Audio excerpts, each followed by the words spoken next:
Welcome, welcome. Good to see you guys. Whenever you show up, it's going to be good to see you. And I'm sorry about we just got a little behind. This all of this live streaming and technology and how you set up things that you want to show on the screen. It's that's new. That's new for me. So this is I'm not an expert at this stuff, so it takes me a little while. So yeah, we're just going to wait for a few minutes. I know that uh, for people to get on, and like I always do, I want to go over and I want to check my YouTube. Yep, and there I am, right there. Okay, we're doing good. All right, we're up. So as people are coming in tonight, I want to kind of frame things out. We're going to look at a timeline tonight, and the actual timeline is of believe it or not, it's from March of 2018, March of 2018 to this month, July 2026. So you see the magnitude of all of this stuff going on, and I want to remind everyone that's watching this. The big thing here, how it affects everyone, is the case that I'm in.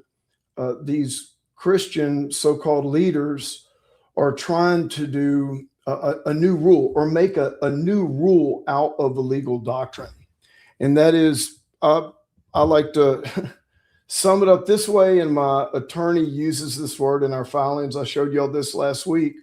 It's like instead of ecclesiastical abstention, they're trying to obtain some type of ecclesiastical immunity. And what they're asking for, it's never ever been granted in U.S. history, in in case law. Yet here we are in appeals court, still fighting the fight just to be able to show evidence and have our claims heard in a court of law. And so these guys, as bad actors are, they hate the light, and they're going to do everything they can to hide and scrub and hide it, not allow evidence to be shown and all that kind of stuff. And so that's what I'm looking forward to in this show, because we're going to eventually lay everything out. There might be a few things that I'm not going to show, but at this point, I feel our evidence is so overwhelming, and I don't know. I don't know if they're ever going to see the light of day in a courtroom. And so, what we're going to do. Hey, let me welcome some of you guys. Yeah. Hey, hey, Renee and Judy and Jean and Michael and Tammy. Good to see you guys. Thanks for coming in. We're gonna take it slow tonight. And I realized when I got in, just putting all this together, it's a lot. And so, see, what time is it? Let's go. Let's go to the Lord in prayer. Because people are going to come in and they're going to, they can rewind and all that kind of stuff. But I want to start getting into it because we have a lot to cover. I'm just telling you, we have a whole lot to cover. So, Father, we thank you for your goodness. We thank you for your grace, Lord. We thank you for truth. Lord, we stand for you, Lord, and in a land and in a time where there just seems to be no justice, or so little justice, and so much corruption, Lord, we plead with you, God, to defend, Lord, defend the fatherless, Lord. Lord, bring justice. Let it return to our streets, to our communities.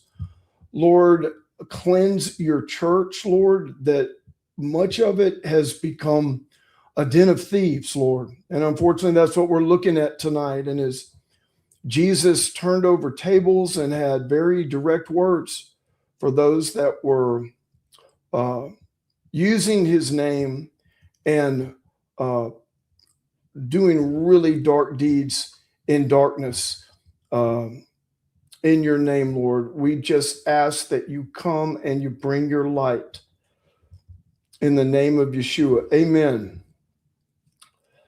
Okay. Let me show you guys this timeline. Okay. So ran out of room on the years. Hey, good to see you from Scottsdale, Arizona. Yeah, so we ran out of time on the years here, but I just want to show you what we're dealing with. And what we're going to do tonight is we're just going to go through the first half, really the first half of the timeline until 2022. And all I'm doing is just showing a few of the events that happened so you can between 2018 and September 22nd, 2021, so you can have some context about a date that a lot of people remember that was referred to as my transition service. And what I want to do tonight is show you what was going on. I won't be able to show everything, but I'm going to show you enough of what was going on behind the scenes during that time so that you can understand it. And you might think like, okay, Stovall, how does this relate but to me? You know, I'm with you. You know, I know you want justice and all that. It totally relates to you because what we found out is ARC is are these guys and these racketeering schemes and these corporate seizures and promoting predators and dirty attorneys and all that kind of stuff. Like they're still doing it today. And what you might find in our story, you know, whether you're going through something or whether you have a friend that's going through something, it might, you know, something might click for you that that kind of helps you uncover or protect yourself and things like that. And on that note, I want to say, as they always remind me, please subscribe and like, and we've got a lot of, I think we got 50 new subscribers off my first episode. Once again, I'm new at this. I will admit, it's like this is amateur hour when you're coming to the technology and how these things are produced. I probably got too much stuff to show y'all, but everything is really important. And so remember that. And when you're watching this or you're seeing how these racketeering schemes, these infiltrations that we have a lot of evidence for in 2018, right there, we have a lot of evidence that it wasn't just our church, but several churches were infiltrated in 2018, 2019, and it seems like it was something big plan for COVID. And there were a lot of what would be called scandalizations. In other words, they scandalize a pastor and his wife so that they can fabricate a narrative so that they can seize their ministry, their property, their real estate. Right now, nonprofit real estate being seized. I'm talking corporate theft in the name of whatever, in the name of religious dispute. It's insane what's going on. And people have, unfortunately, these bad actors and a lot of our laws, it's just created the perfect criminal environment. And that's, unfortunately, that's the church, right? Okay, so here's the overall timeline, but what we're going to look at tonight, we're just going to look at the first half. Okay, I hope you can see that. We're just going to look at the first half and these events, okay? Every one of these events is at least an episode. And all I'm giving you are, I guess, a few of the main events that are going to help you understand September 22nd, September 22nd, 2021, when this happened. This is what was called the transition service. And there was, if you remember this, or if you were part of this, and you heard about this, just kind of make a note there, make a mental note, what you thought this was, how this came to being. And I'll just point out, there's there's Dino, and there's John. Of course, there's Carrie and I right there. There's Tim, this bizarre outfit that he had on. But anyway, this was that service, the transition service. And a lot of people think that, this was planned, it's just like a normal service, and to kind of announce what Carrie and I were doing in the next season and all that kind of stuff. And so that's kind of what people thought. A lot of people, afterwards, once they found us, after we survived their initial wave of destruction in the first half of the year in 2022, people that went to that service, the overwhelming thing that they shared with us was it felt dark, it felt weird. It felt dark and it felt weird. And that was the overwhelming common theme that people described this service is. So we're going to get here and we're going to talk about that. But to understand that, we've got to kind of just look at this timeline really quick, kind of really quick. Okay. So in 2018, I had an encounter with the Lord. Okay. And in that encounter with the Lord, I immediately, I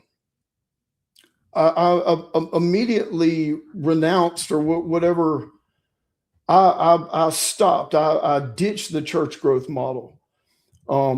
That's another episode for another time, because this really needs some time, my encounter with Jesus. But the bottom line is, in that encounter on Passover 2018, the Lord was not pleased. He was not pleased with the way that I was doing ministry, in the sense that I was focused on the wrong things. And one of the main things was church growth. I championed the church growth movement with ARC for years, and Dino and those guys were all my friends. And so, it was, even with that, even though the Lord showed up, I ditched the whole church growth model and just went to a more simple discipleship and missions model. And I never thought in my wildest dreams that it would cause any kind of problem with ARC, because, we're all grown-ups. We're supposed to be all emotionally mature. And, I definitely didn't think that it would lead to anywhere near what happened in the actions that they took.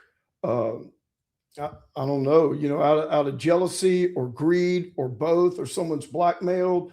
It's a whole nother episode, who controls ARC, but I'll leave that for another day. However, there's a lot of people a lot of pastors, the lead team that I was on and all that. And people have different visions, different agreements and disagreements and all that kind of stuff. And I never got into ARC. I was there for the relationships, mainly the guys from Louisiana, that I got in ministry with and I was around. And so mostly that was Dino and John Siebling, who you see right here, Dino and John. And we'll get back to them. So, okay, let me figure out how to get over here.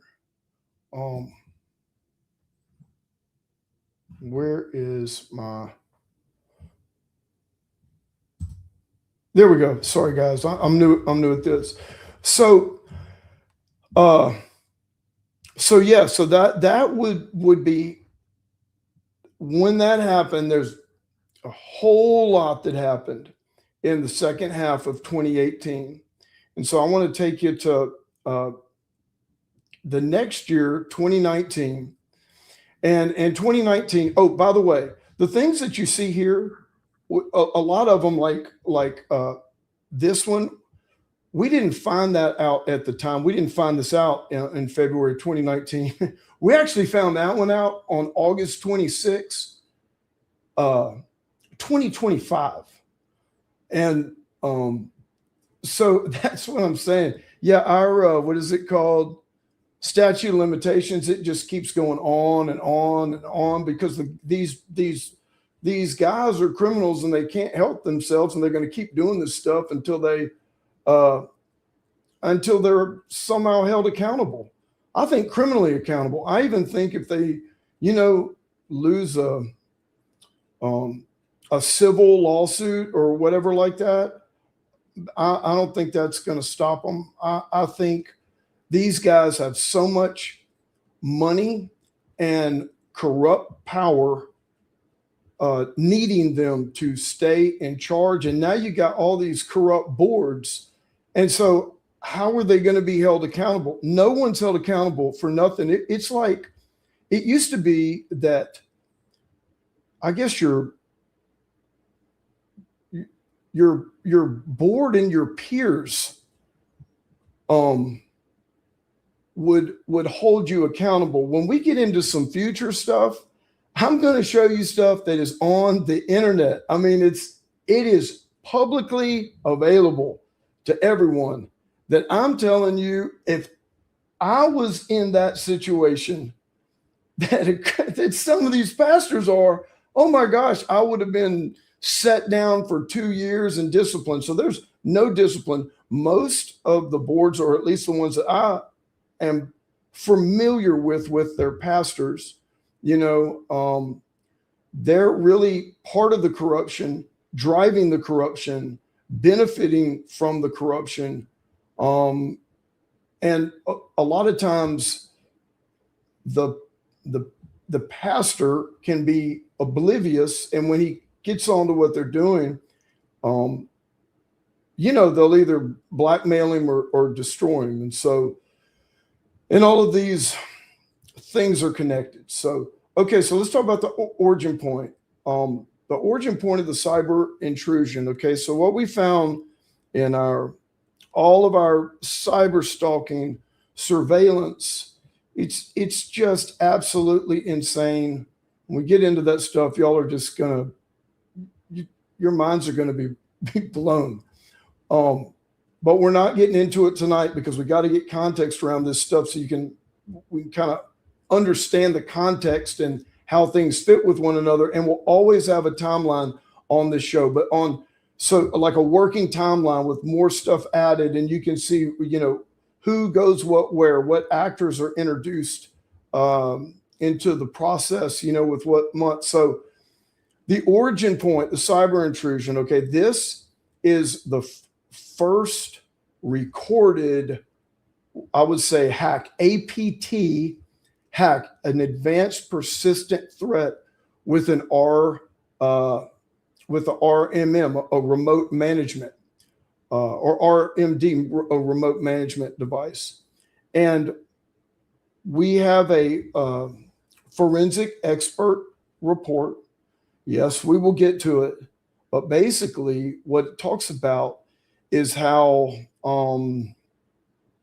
we were hacked, high level, and my user root was cloned, which means that how they hacked it, and they hacked it OTA, they hacked it in a way where they were able to clone my user identity to be able to log in as me from the back end, from a remote controller, remote management system. And so that started in February of 2019. And just so you know, our forensic experts are really good. No one does it that way. No, it wasn't a church like normal, company management system or anything like that. It's completely illegal. It's completely consistent with cyber criminals, how it was done. And so that was that origin point of that. And the thing about the surveillance and about what happened there is it, and we'll get into the mechanics of how it looked, of what that did, that type of hack, what it did. If they would have just stuck with that, they had plenty. They could have surveilled and done their remote access Trojans and spied on us. Once you get hacked like that with a remote control, remote management system, it's not your device anymore. It's not your computer anymore. It's theirs. You're on their computer. You're on their phone. You're on their laptop, even though it's your personal device, right? And that would have been enough. But what happened in 2021 was our forensic report, our expert, his words were they just went overkill, and they so overkilled all of the malware and the monitoring and all this kind of stuff. What he said was it was like they didn't want us to go 1 second of 1 minute of one day not being completely monitored and observed. And wait till you see that stuff. And we'll talk a little bit about when that happened and who was involved in a meeting on the very day that it happened. So, yeah, that's going to be big. Okay. So let's keep going here. We need to get to this. I know what you're saying. Like, I'm the one that's just kind of holding stuff up. Okay. We got to get to this though.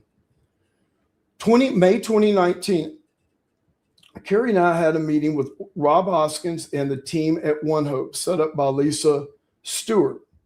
And so what I want to do is, let me show you Rob. There's Rob. Let me see. There's Lisa. Do I have another one? Okay. Yeah. So I have a meeting, Carrie and I, May 2019. And I'll just say that in that meeting, there were a whole lot of questions about my encounter. There were just different views on theology, like Sabbath and stuff like that. And it was just kind of a strange meeting. Carrie and I both, it was just a strange meeting. Once again, we're going to need a whole nother episode on this. It's just too much. But what happens, if you see in your timeline on, let me get to this here. In September of that year, after that meeting, all of a sudden, this book, this manual, y'all, this is huge. Okay. A Church Government Revolution. Okay. How to design a leadership structure that avoids spills and splits, and of course, enhances growth. So this appeared on the ARC resource. This is ARC's website. On the resource page, Church Government Revolution. And we're going to have a whole episode on this, because when we unpack this manual, it's basically what you'll see the minutes from our meeting with Rob Hoskins. Okay. Lisa set up with Rob Hoskins. You'll see the minutes of our meeting with Rob Hoskins, and they get into this book. And this book, one of the main themes of it is how to take out a founding pastor. Yes, you heard me right. With death imagery language, like, you better count the cost before you do this battle, because you don't want to be the one seen holding the knife it's better to let them die slow death. It is so bizarre. And to use the language founding pastor, and we'll get into it. Like I'm saying, I know what y'all are thinking. Oh, open it now. It'll take up the whole night. All these things we will come back to. These are just little things to help you get context around what was going on by the time we got to September 22nd, 2021. So we'll go back and take a look at that. But the minutes, basically this, Carrie and I's meeting with Rob and some of his team showed up in this book, showed up in this manual about killing the founding pastor that is now getting irrelevant because I'm just going to let you, we'll go there one day. And you see Peter Ross. Who's Peter Ross? Peter was both on the One Hope board. He and his wife are on the One Hope board with Rob, but they're also on the ARC board. So that's, you see Peter's name there. He says he got it from minutes and stuff, talking to other ministers. And so, of course, when we brought it up and we exposed this, ARC does what they usually do, is they go scrub the internet. So they ripped it down off their website in like 10 seconds. And Hodges went into his usual coward panic and went and scrubbed every trace of this thing. But we got a copy. And you're going to see some other things. I want to ask you guys, can y'all see this image, by the way? I'm just looking at the chat real quick. Can y'all see the title of A Church Government Revolution, or y'all not? Yeah, don't get me started, Sean. We're going to have questions in the end. There's a lot of psychological warfare. There's a lot of, imagery, witchcraft. You guys will see it, but let's move on from this. Let's go back to, where is this? I'm going to remove that. Here we go. Okay. So now that's what was going on 2019. And now it's getting to 2020 where COVID comes. 2020, in March 2020, this is where my attorney, very important, Stephen, his name is Stephen Badspeed. Stephen Goodspeed. It was Stephen Goodspeed and David Bottombrook. Actually, David Middle. It's Middlebrook and Goodspeed, attorneys at large. Attorneys at law. They're church attorneys. And so it was during this time where Goodspeed begins to put together, here's the challenge. Goodspeed and Middlebrook, they were my church lawyers for all the church doctrine stuff. Bylaws, all that they wrote. Middlebrook wrote my bylaws. These were all like ARC bylaws. So what ARC does is at their conferences, what they'll do is they promote their partners. Well, Middlebrook and Goodspeed, those were the ARC attorneys back then. So they promoted, like we would tell people, yes, get your church set up, go with Middlebrook.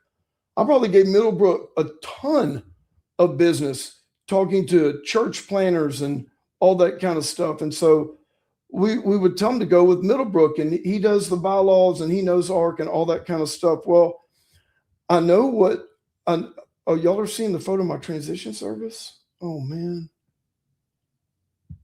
Okay, I got to figure out what's going on. I got a different screen than y'all. What are y'all seeing? Here's what I got. So that's me. Is everybody just seeing me now? Yes, maybe. Okay. Show. Uh-oh, I gotta take that off for right now. Uh-oh, man. I'll take that down. Okay, y'all. So watch this. Watch this. Y'all bear with me. So it's on me. What do you see? Do y'all see the timeline, right?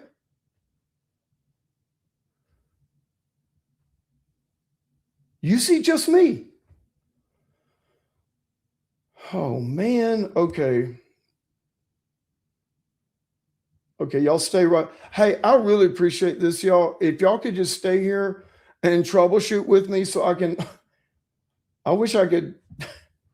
Yeah, I'm on my screen. I'm like on a little screen, and then the master, the timeline's up on the big screen. So let's try to do it this way.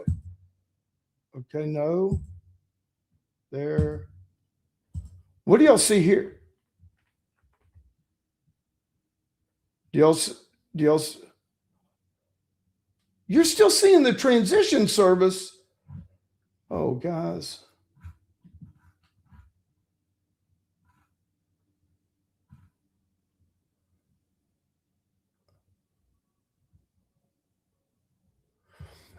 Is or is anyone seeing the first half of the master timeline?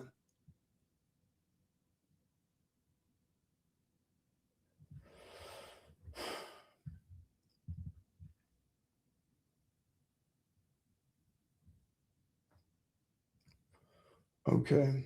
Um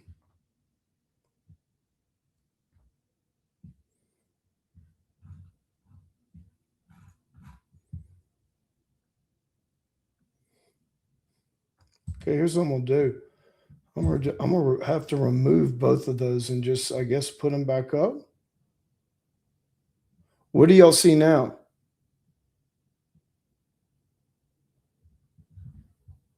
You got a pic of the timeline?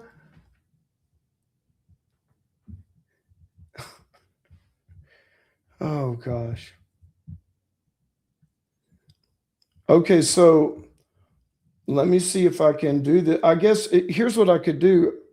I guess I'll just okay. What do y'all see? Okay, I see. Dude, that is okay. That is no, you don't. Okay, what do y'all see now?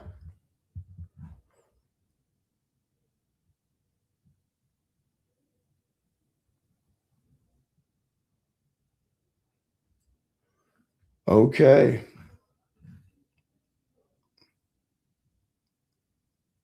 That is real interesting. All right. Okay, so we're just going to practice here real quick. Okay. What do you see um now? You see the you see the church government revolution?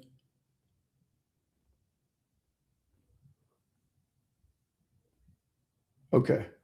Okay, so let me just switch back and this will be the last one. Okay. So what about now are you back to the timeline after the revolution book?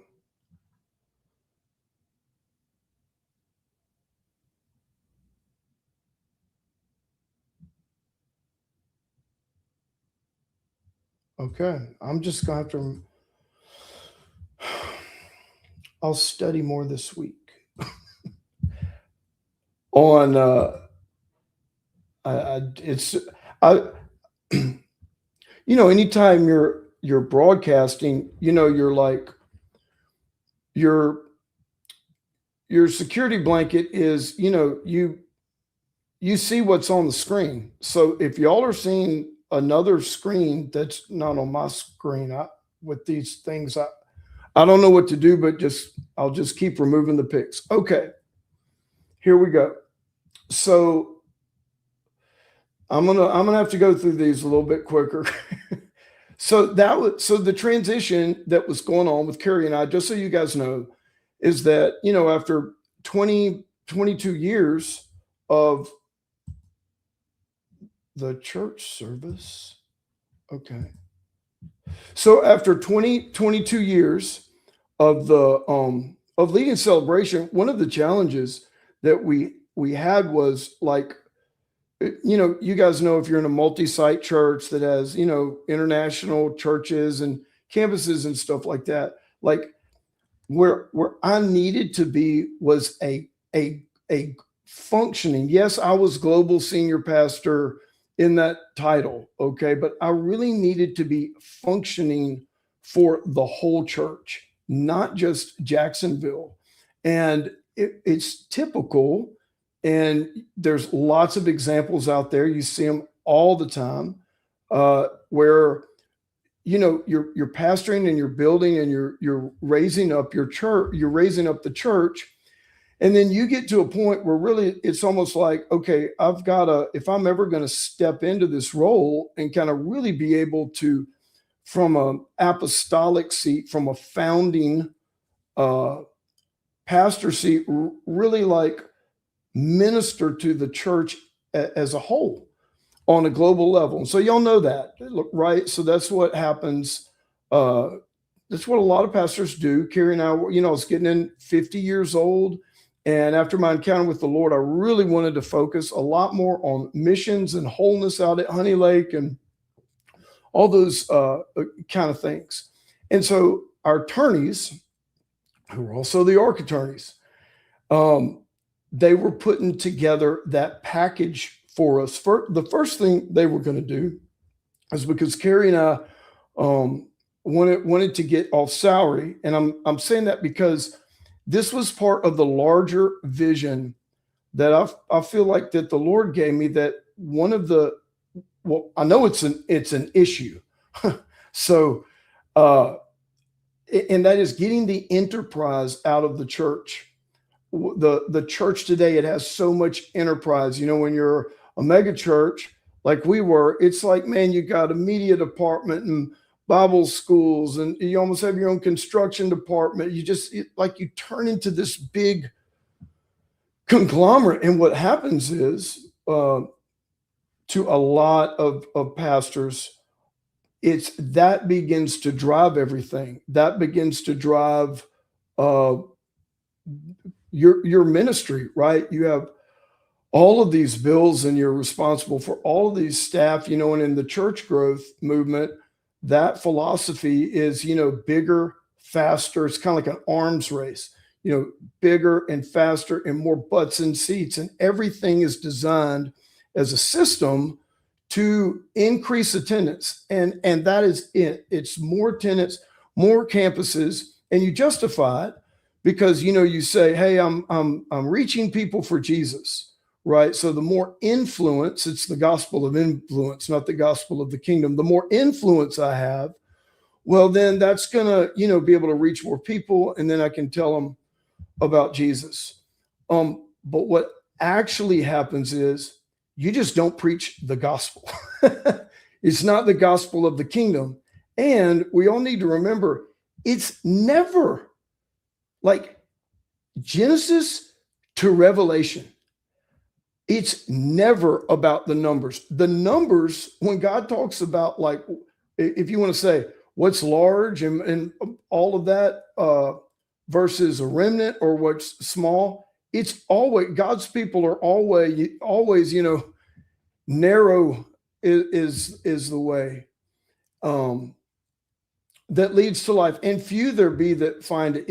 It's God's people are always in the minority.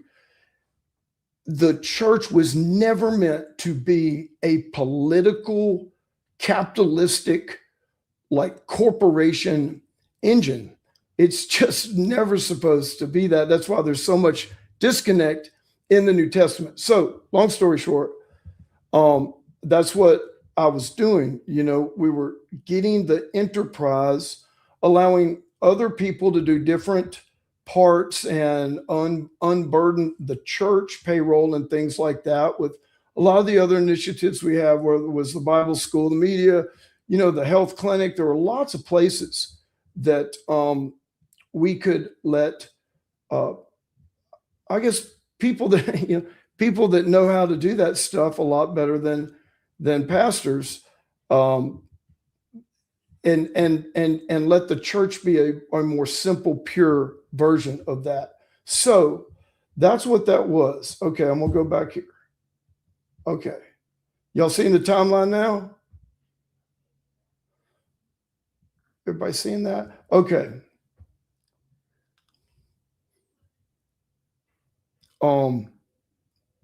Okay, so 2020, that's what I just gave you a little bit of this transition that the attorneys were working on. I talked to Goodspeed, I think for like an hour and a half one time. Like I was involved. This is important. I was very involved. I was on the phone with him a couple of times. One of them was a really long call that Lisa Stewart was on in 2020. If we want to say what the trend, us being a moving into that global role and not having to fulfill the global and the national and overall the churches and the city, like all of these roles I was fulfilling, obviously the attorneys needed to help us put something together because I would be relinquishing a lot of the control of the local church or the churches that we had in the U.S. In the sense of this, I would not be running them. I would not be in the day-to-day running the church. I would sit as full authority in, I guess, in an apostolic. Think of a bishop. That would be the closest thing to what I was moving, a bishop's role. But it was, because I'm the founding pastor. They got my signature stamp, all the insurances, my name's on everything. There was a lot of legal that had to take place for any type of transition for a new pastor, a different structure, a board, all that kind of stuff, right? But Carrie and I were never leaving. Very important. Never leaving. Why would we leave? What are you talking about? We're just moving on. Like I saw Chris Hodges just moved. He's focusing on their university. I mean, Brian Houston, he did Hillsong Global. Like if you look around the body of Christ, this is like very common, but they don't leave their church. They're not leaving their church and going somewhere else. They're stepping into a more bishop function, so to speak. And that's in denominational churches. It's in, churches like ours. It's in the Catholic Church. I mean, that's pretty much everywhere. It's not a mystery. So, or a strange thing. So, anyway, so we get to that 2020, the awakening budget approval. That's going to come back later on, but it was the mission seed money that we had to start. Some of y'all might remember Dr. Heiser and the Bible school there, the ministry school there, the programs out at Honey Lake, Stronger Marriages and all of that kind of stuff. A lot of the children's programs we wanted to do. That budget got approved in July 2020. Now, here we go. December 2020, once again, this was found out after the fact. We finally got this when we were able to get the audit that Lisa did for this year, 2020, which she didn't turn in until real late in 2021. And of course, they never showed it to me. So I was able to get that sometime, I think, in the fall of 2022. And through that audit and the financial documents that I had actually from Lisa during that year, and then there's a lot more detail that we found. That's another episode, and I don't want to leak that. But what I will say is, she embezzled at least $4 million. And that's a pretty, if I'm listening to this, I'll be saying that's a pretty bold accusation. I might be minimizing it. because what I see, it could have been more like 6 or 7. And she did it a couple of ways. She used Honey Lake and Celebration Care that became Honey Lake Farms and Celebration Church. So think of it. Lisa had total control of all the money of all 3 of the organizations. No one else. First of all, I couldn't even see the finances. Like hey, how much do we have? I only relied on Lisa to tell me how much we had. And then we find out in the financial department, after the fact, in the financial department, Lisa kept, no one had the whole picture. It was one of those deals like only Lisa knew the whole, and the people that worked with her, like they only had part. So she was the only one. She had her signature stamp. She had my signature stamp. She's only supposed to use that. I'm not talking about like when they use my name to sign payroll checks and stuff like that. But like this is how Lisa functioned, because she was really an agent. Our $32 million loan to Wesleyan, $32 million loan, my name's not on it. Hers is. And that is because we made a decision. I know what y'all are going to say, right? Or we trusted these people. Never in my wildest dreams that I didn't think Lisa would hurt us, much less steal. Like when you get into and we'll show you this when we talk about that night, but I just never, I'm sure y'all can relate. You trust someone. I trust it. I mean, Tark, I can't even think about Tark Stewart without getting teared up. He was one of my best friends. Their boys, all of that stuff. And why would she want to hurt me? All of these people, by the way, whether it's a board member, Lisa, when we brought Tim in, I'm giving them this platform. I'm giving them responsibility. They're part of the ministry, and an important part. And so, so her being functioning as an agent for us in a lot of things, that really expedited the process. So she had the ability to do that.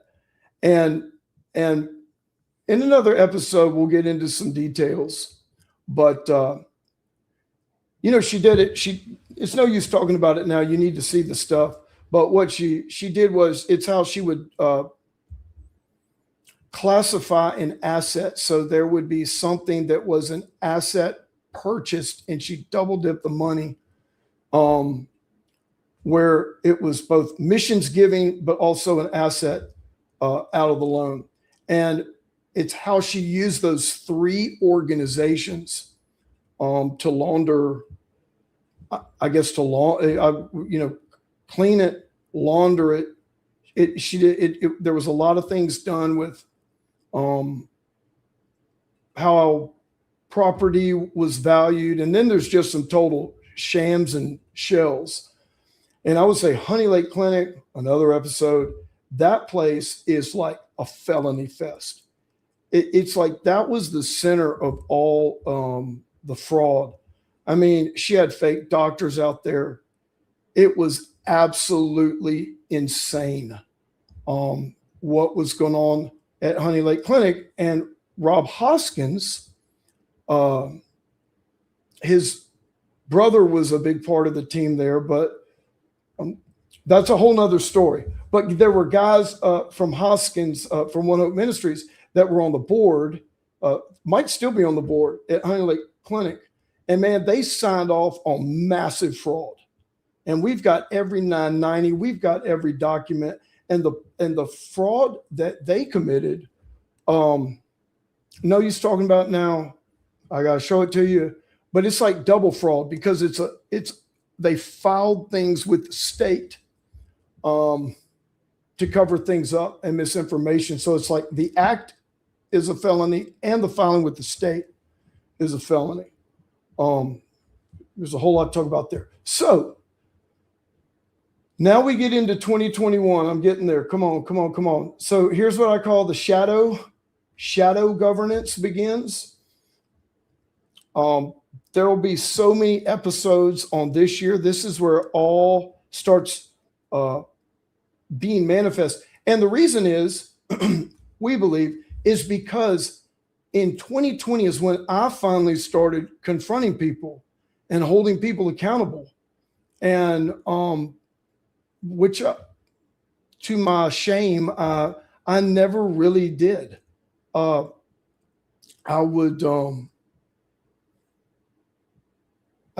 didn't hold them accountable enough. So I would just, I didn't like firing people. I didn't like holding people accountable. But since my encounter with the Lord, he was holding me accountable, right? So we were going through all these things of, looking towards wholeness and being accountable. It's when I really got the revelation that, if I don't confront this person, it's really bad for them. It's bad for everyone, but it's like, it's not healthy for them to be able to, do things that they need to own. And so when I started telling people they needed to own certain things, that's when just things went absolutely crazy. And so once we get into here, it is like, you're saying, so, well, how do you know that there was a shadow government? You just got to watch the episodes and you got to see what I show you, right? So something's happening under the surface that we now know was definitely in full effect by this 8. It's like there was a shadow government. Let me say it this way. Everybody, the kingdom was divided up, so to speak. Everyone had their piece. Like the ministry was divided up. Tim was getting this. Lisa was getting this. Kevin was getting this. Of course, Ark was getting this. It's like all the players that ended up coming together to pull this off. It's like they had their reward, however that came about. And then in oh man, we don't have an important date. Here's what I'll say. 2021, I want to talk about one thing. On 2021, April, I can't believe I didn't put up there. Okay. But April 2021, I just want to show you a few things. Y'all see this picture? Y'all see me put up on Instagram or something from time to time? Okay, so I'm showing me right now. Do y'all see that picture with Tim and Hodges and Dino and Kevin Cormier in the background? These guys are dirty, man. It's like some of the, you'll see, it's like dirty criminal stuff. Not even, it's all dirty because it's corruption and they steal from God's house. This right here, what you're looking at right here, there was a meeting, okay? There was a meeting in April 2021, and that meeting was Dino, Tim, Kevin Cormier, John Siebling, and the results of what happened could not have happened without Chris Hodges' approval, and I'll get into that. And a lot of that centers around Dino didn't have the authority in ARC at the time to get ARC attorneys to do things in any type of significant way, especially like involving something like this without Chris. Chris would have had to approve those things.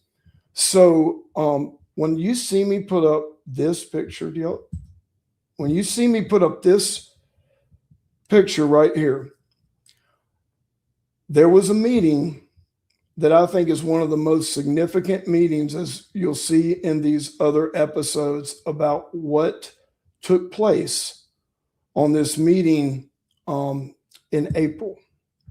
And so going back, I want to make sure y'all can see this real quick. So going back, can y'all see the timeline now? We're going to get to 2022. I'm sorry, 2021, September. Oh,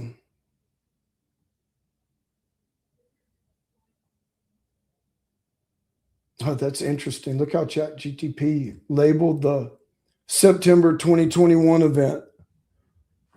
Coercive ritual. Okay, so what happened right here? All of this stuff is going on in March of 2021. I begin just to catch Lisa and Kevin in all kinds of stuff, and I'm confronting them. And finally, our new CEO, Lisa, had gone to Honey Lake Clinic full time, and the new CFO that Kevin had actually brought in and that she had supposedly trained, he sends me this email. You will see it. We're just not doing the episode on it right now. And he's like, man, I can't, Kevin's sending us all these bills and I can't stop him. And Waylon Wiseman, I'm almost certain was in this meeting too. And so if he tries to deny it, then I'm almost positive Waylon was in this meeting with Toji. Bottom line is this. I look in the bank. There was like $300 something thousand for the programming for out at Honey Lake Farms with the marriage retreats and all these things and kids and these missions projects, the programming. And I've said, Toji, where's the money? There was no money. We started to move on these programs out there. And he's like, there's no money for it. And I'm like, what are you talking about? Where's the 300,000? Toji Thomas, who interestingly enough works for Kevin Cormier right now. It's another episode. Toji Thomas said, Kevin took it. So what do you mean Kevin took it? It's $300,000. That's in the ministry account. That's not the construction. That's not the credit line for building and all that. So Kevin took it. And that's what he said. And I can't stop him. And here's all these bills.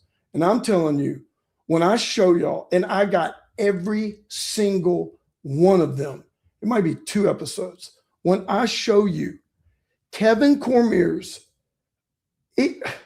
it's worse than fraud. It's embezzlement, number one. That's a whole nother thing. But when you see the bills that he tried to pass off on the church, it is, who, by the way, Kevin runs the church right now. He's in control of all the money. FYI, y'all are going to like vomit. You're just going to, and by the way, another episode, we've gone to the police, the feds, and everything like that. And you might be wondering, how in the world? Yes, we've shown them the checks. Yes, we've shown them a bunch of other stuff you're going to see. And you're wondering, how in the world have they not done anything yet? Well, I'll just tell you that there's an answer. Plain as day, you're just not going to believe, like it's a written answer. So another episode as we continue. So anyway, what happened on April 2 weeks after I confronted Kevin on those, you know, halfway through the confrontation, he threw his hands up in the air, says, "I'm donating it all, blah, blah, blah, blah. Forgive me, blah, blah, blah, blah." Right. So we're Christians. And so we're supposed to forgive. And, you know, said he got confused, whatever. Okay, whatever. Okay. I just wanted the insanity to stop. And so I consulted people, a lot of people, or I would say 4 or 5 of our leaders. They all said, "Forgive him. You know, maybe something else is going on, and let's just move on and see if he bears fruits with repentance." So that's what I did. Now we're going to get to this night. Finally, we're going to get to the night of September 22nd.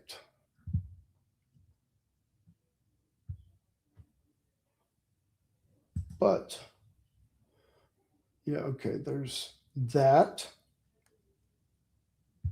And I'm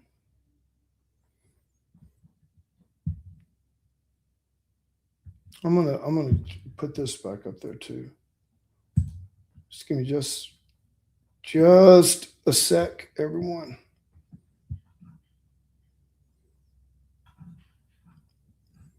Yeah, I gotta put a couple of images up here. Ooh, that's gonna be a good one. Did y'all see my post about the pistol and the shovel?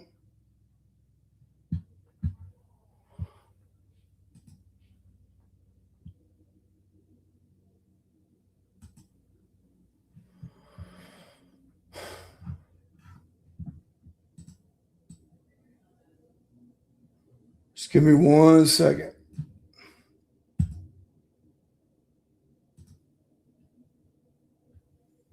One second, almost done. Last one.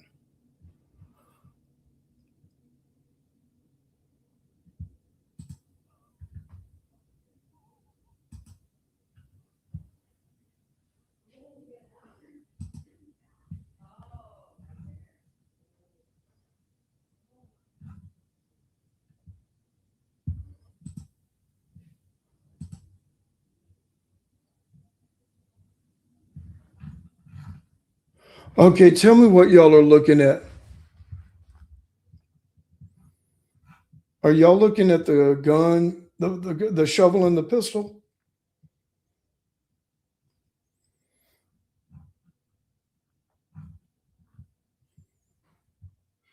Somebody give me a yes. I just want to make sure I'm on the.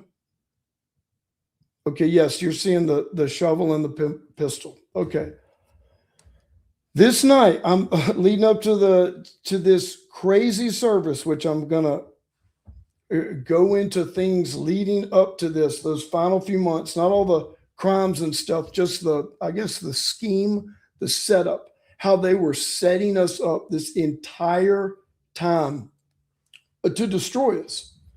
And looking back now, it's so obvious, but Carrie and I were so exhausted. We were so gaslit, like some things that we had to, let me take this off for a while and go to. Are y'all looking at kind of the prayer there?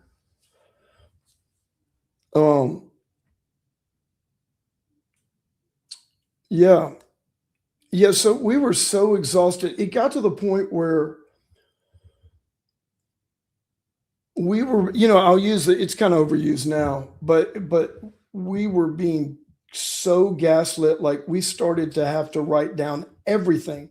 I would go in the meetings and I'd be like, okay, what are we doing about this?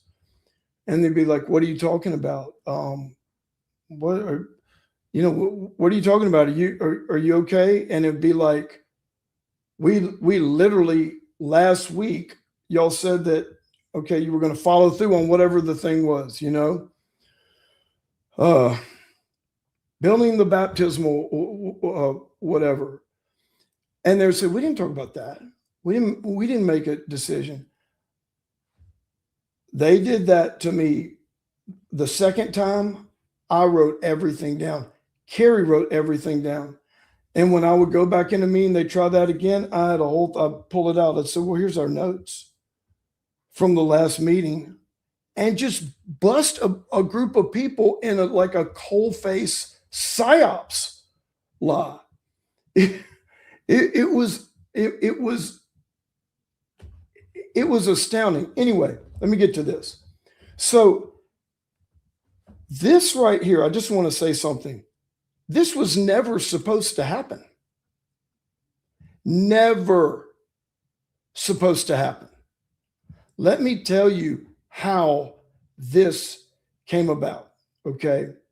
And this was the night, right, that supposed to be about what my role is, founding pastor, moving up to the global level, how I'm still going to be involved with the church. In fact, I was planning to come and I'm speaking a few Sundays in a row in January when we would hit the fast, right? There's Dino, there's John, Rich Wilkerson, he was there somehow. So look, this right here, that is Tim handing me the shovel. So that was, if you want to say, the first part, right? He's not presenting the pistol out there on the stage with the shovel, and he's not going to present him like this, let me go here. He's not going to present him like, here's a shovel and a pistol like that. He gave the shovel, and then when we go back in the green room, right, shovels, we put that away with our stuff or whatever like that. And so then he adds this.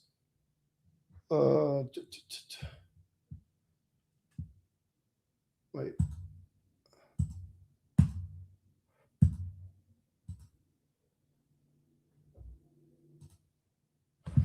Yeah. So you've got, right, you got the shovel, you got the pistol, shovel and pistol. That was my gift. Supposed to be some kind of, I guess, gift of honor.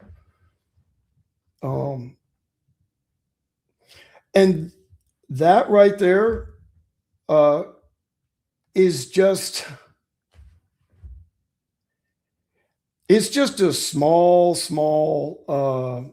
wait till you see all the other stuff. The gifts surrounding that gift. Some of you might remember the funeral, the illustration of the funeral sermon that he did.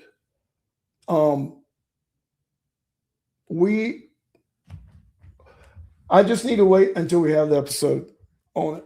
But you were going to see something I wish I would have seen earlier, and that's on me. We did plan.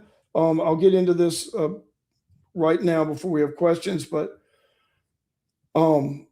I did plan to fire Tim, and I'll show you when we get into this this next kind of last segment when I plan to fire him. It was after that night, but I want to show you how that night came to being.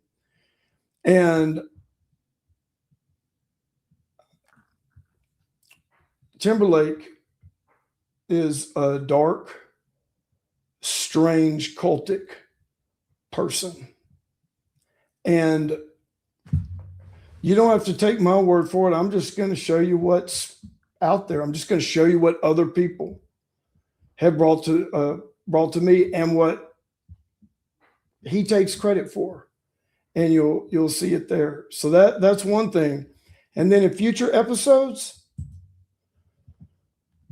we got to get into this. Okay? And that is the weird relationship between Tim and Hodges. I'm not saying, I know what people think, right? They think like, oh man, there's something sexual there. I'm not saying that there's anything sexual there. But what I am saying and what I will show you is things that Tim, some of these things I know because art pastors, I still have a few that talk to me. I'm not sure if they're with ARC anymore. How they had gotten so offended because Hodges was fast tracking Tim. ARC's a big hierarchy deal, man. You gotta pay your dues, before you can kind of go to certain levels or green rooms or leadership circles. I know it's all sick, right? That's why I renounced it and got out of it. But you got to pay your dues. And so Chris was fast tracking Tim Timberlake. And then he began to travel with him all over the place. Chris didn't take the same guy to travel with him everywhere. So why is that important? It's important because when we look at especially the other half of the timeline, like May 2022 until January 2026, you are going to see a ton. You're going to see many.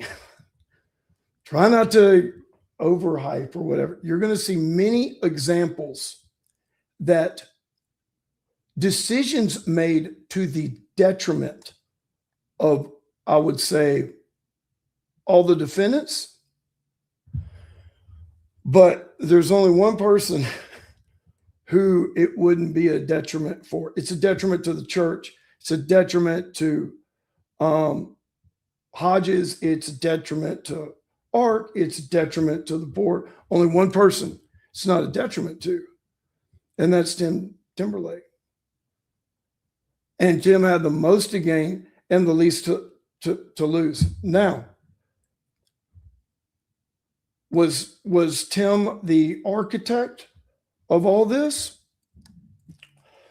I'm going to let you decide after several episodes when you have enough evidence to make all of your decisions. However, with this, there couldn't be one architect. It had to be a conspiracy. It had to be a scheme. And there were multiple people that benefited. Was Tim the master manipulator, playing the victim when he's really the predator, gaslighting and triangulating everyone, including ARC, including the attorney, especially me? Absolutely. And so you're going to see that, and you're going to see some of the lies he was caught in and be able to make your own decision. But there's so many layers to this. I'm giving you your inflection, people's inflection. They remember this night right here. Okay. Not that. They remember this. They remember this. They remember the September 22nd thing. I'm telling y'all, if and when I show you, let's just say the second half of 2025, right? 3 years after this. If I showed you, if I just went straight to the evidence and didn't give you much context, I think most of you would say we've been targeted by some really nefarious, for whatever reason, my story is threatening some very powerful people that want to keep churches not looked into and open for business on a much larger scale. And I'll show you what we have, and I'll let you put the pieces together, and you tell me what you think it is. Because I will tell you this: the last thing this was, I used to say it's a church coup. Our church was infiltrated by imposters. Is Tim was he one of those imposters? Absolutely. He was a critical. Another thing I found out later on, Dino's paying Tim never told me. So Tim was already getting paid by Dino and Ark before I ever brought him into Celebration, with all these art guys recommending Tim. And so is Tim a bad actor? Is he a big part of it? Absolutely. But this is not a coup. And there's military grade psyops and surveillance going on. And when you see what we have, it's so overkill. So my only conclusion right now is that we were one of many of this infiltration by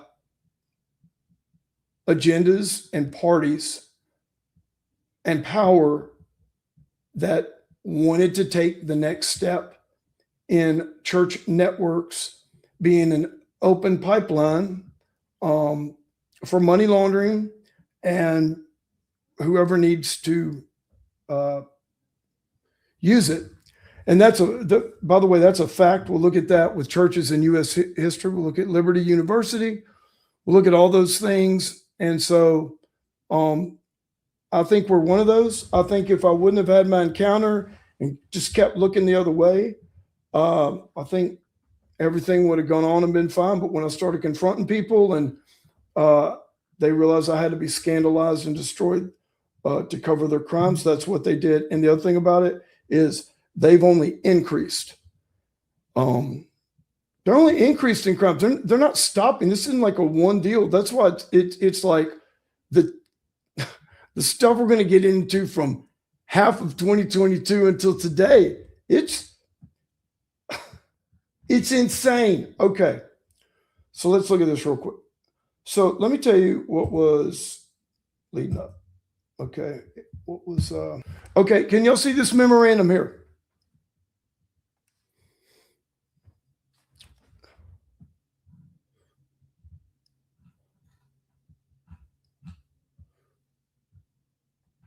Tell me if y'all can see this memorandum. I'm going to try to go quickly through this. Okay. So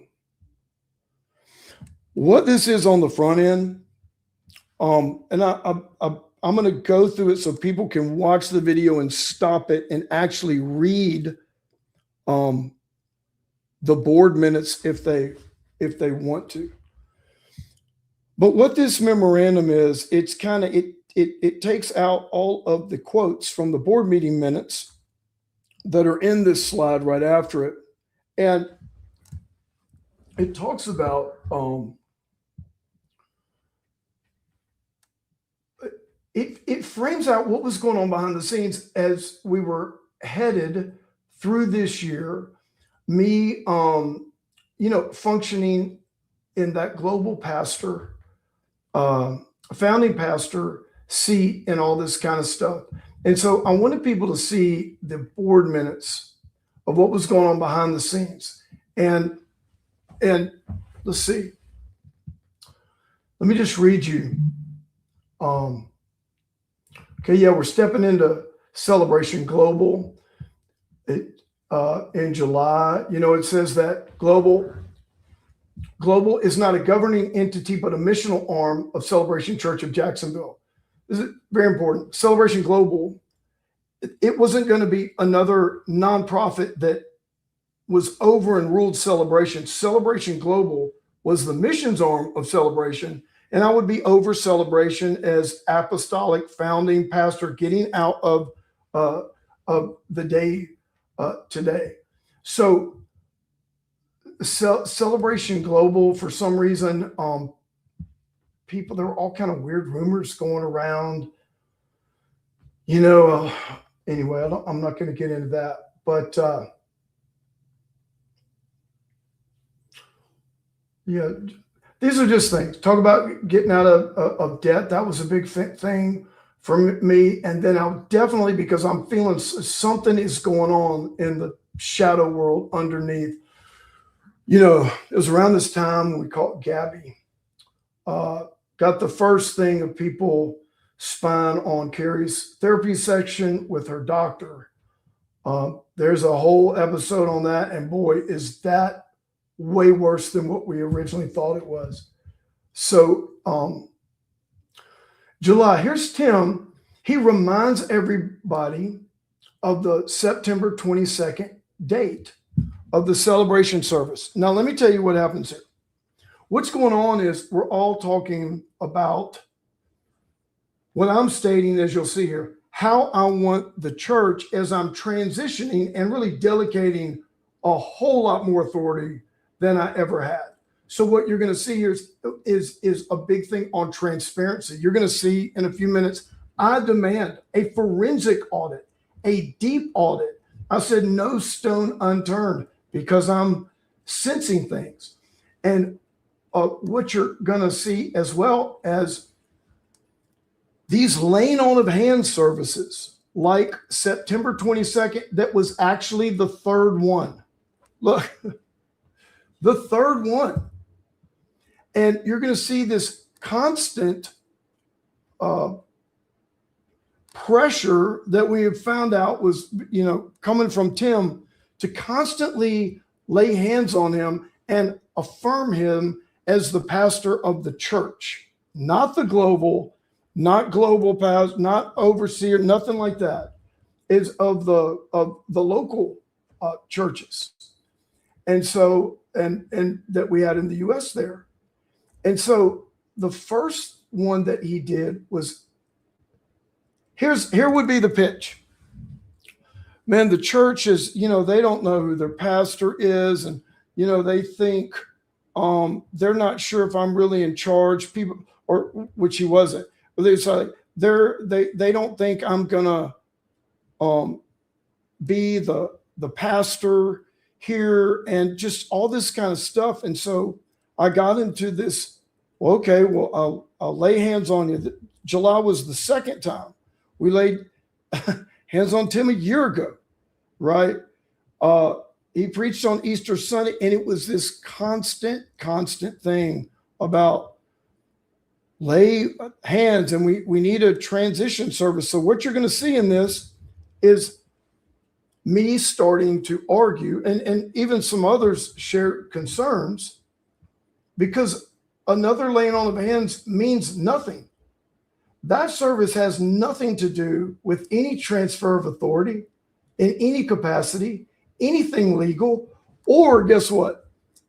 Tim stepping in to we would call it the corporate or legal role of being able to function as the pastor over the churches and campuses in the U.S. under me. We had to have a whole bylaw restructuring.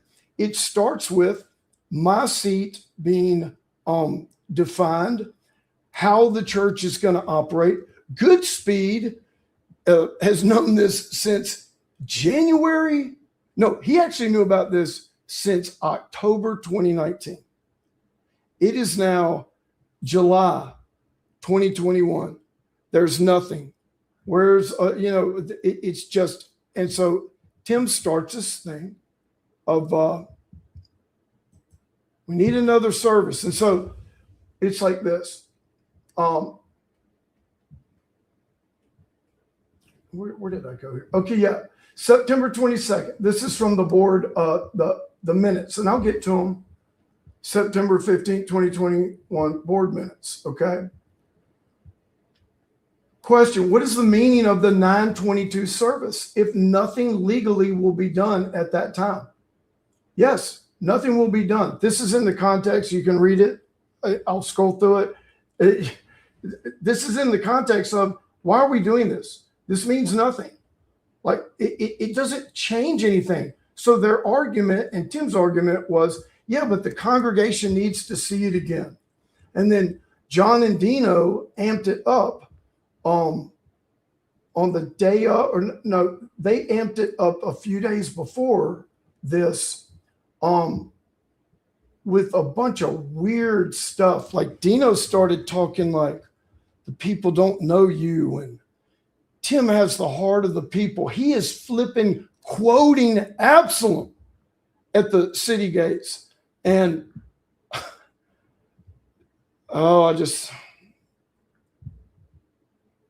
it's disgusting. It's just so bad. So anyway, look, even after September 22nd, legally, this is a quote from the board minutes, nothing changes, and there has been no change of control from a legal standpoint. So all I'm saying is, we were getting off salary. We don't want to take a salary. We want to set things up. The attorney set things up where there's something from the church, but we felt like with the awakening, the Bible school, the clinic, if the support that we had at that time, we could have easily made what we have needed to make and not burn the church. So now we get to December 8th. This is the theater in your timeline. This is what I call the theater. Where is it? Yeah. Final coercion rituals. Where's? They don't have 12. They left it out. Chat GTP, you failed. Okay, I gotta do this over. But the other, it left out some of my timeline. All right, let's see, where are we? We are going to this. Okay, so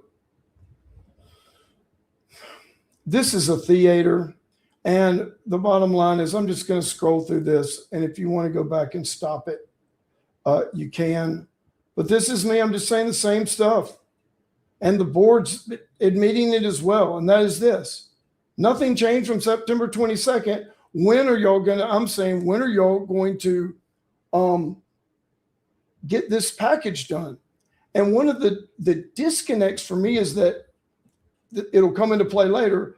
Goodspeed had it. Goodspeed was working on it. You'll see it looks like he kind of had it done in mid-2020, and Lisa steered him away. So I don't know what was going on behind the scenes, but it's like Goodspeed disappeared off the. I'm like, why are y'all asking me these things? Goodspeed has all that. Work with the attorney. They kept delaying. I'm just telling you, for business people, this group, and I'm going to show all their faces and what they do. There's no way they could have gotten some of them in the business world where they are and be as stupid as they acted. I mean, just downright dumb and lying and dumb lying. So I want you to see this. Remember when the report of investigation came out, and the financial misconduct. I want you to see this quote from the board minutes. PK and PSW are off salary and have been off since May, June. I think this is Wayland speaking. Right now, they feel good about compensation and don't need to take a salary from the church ever again. Once again, because we're getting a package with being the founding global pastor. So we're not going to get that and take an income in these other entities and take an income from the church. It's not right. And I had invested all of our money at the time here. I invested in Turncoin and then also invested in real estate. That's what my banker told me. Invest in the real estate out there, honey. Like, real estate is the safest thing, all this kind of stuff. Nothing's safe with criminals. And so, nothing was safe. And I'll show you, they came after my personal finances. They came after my personal, not Carrie's personal LLC, my personal a portfolio on a trading platform. Just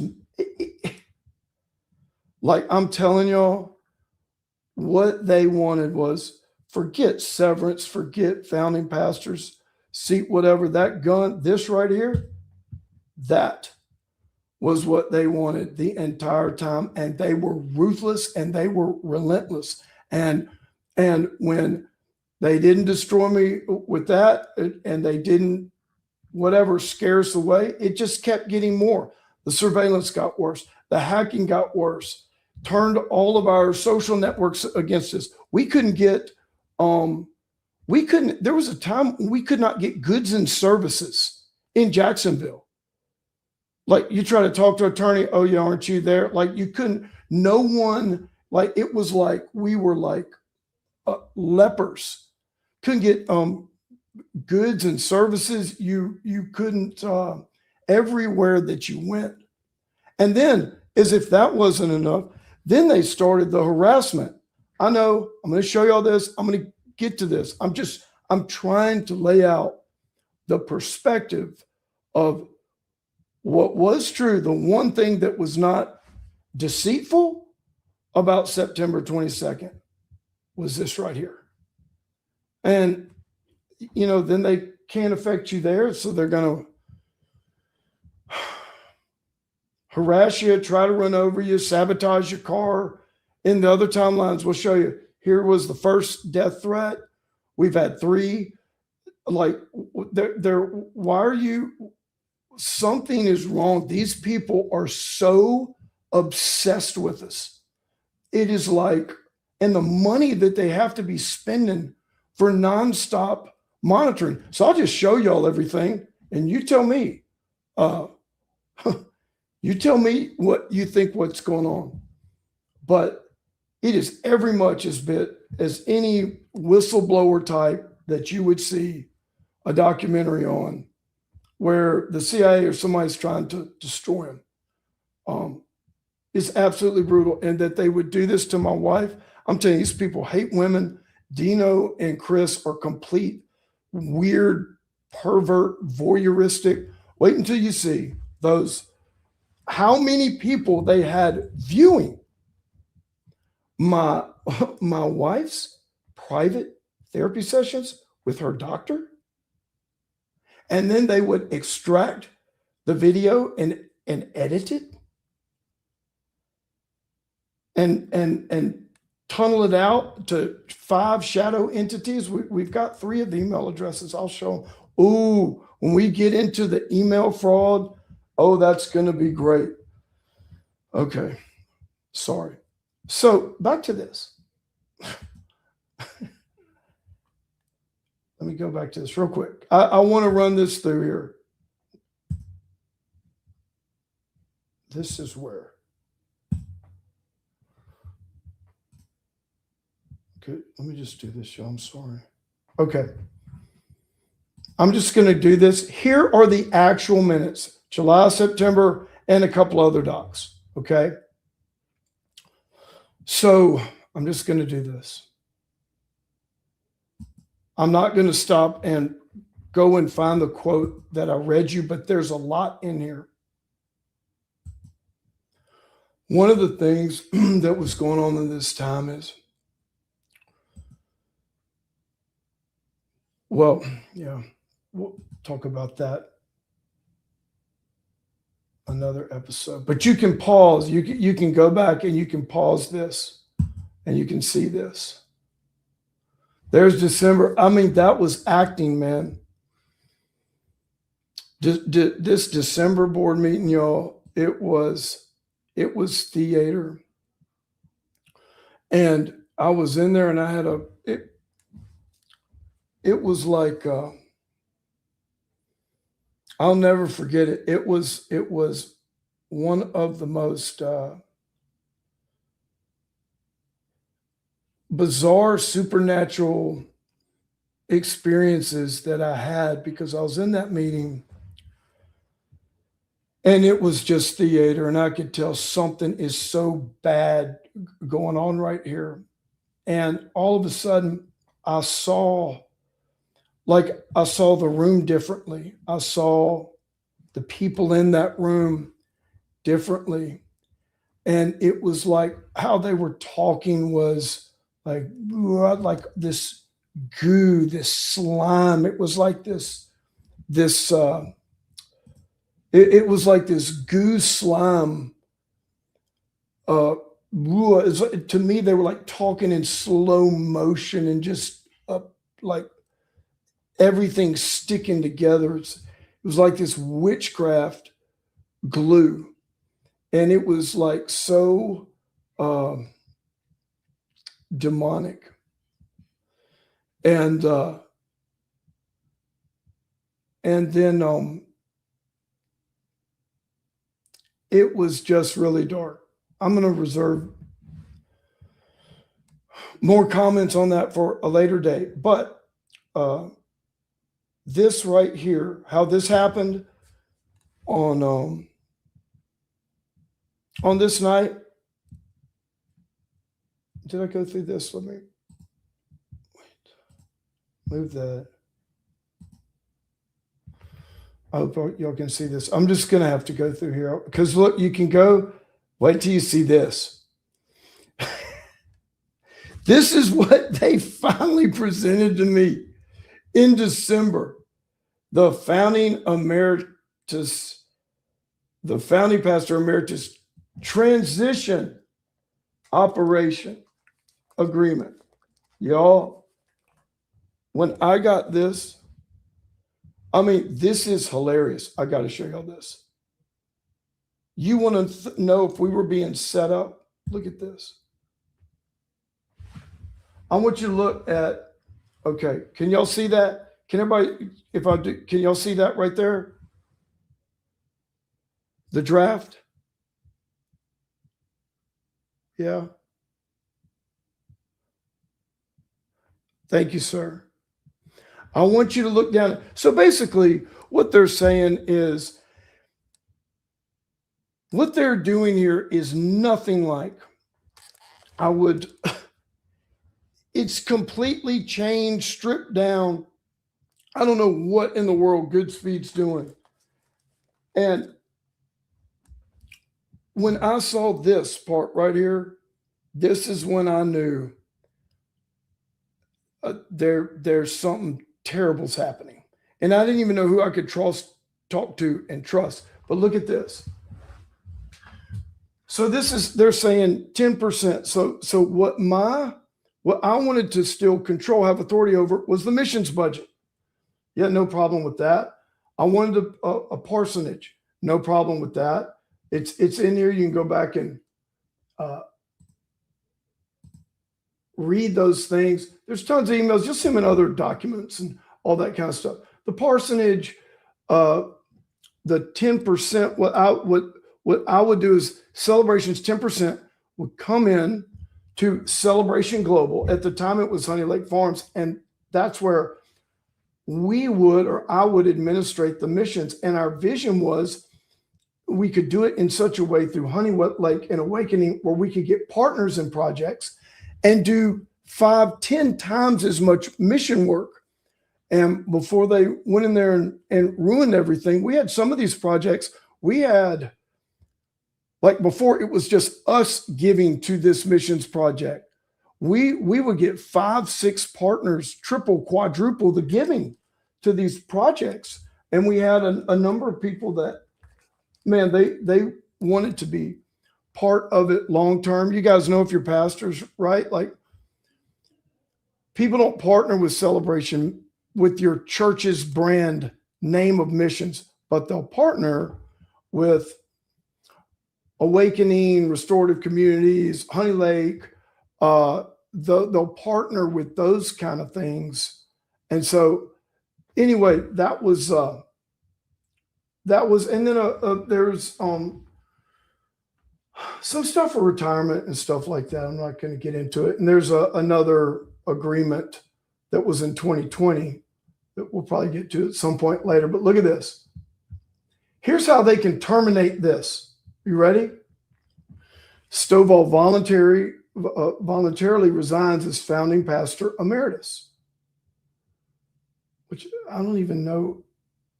Anyway, emeritus.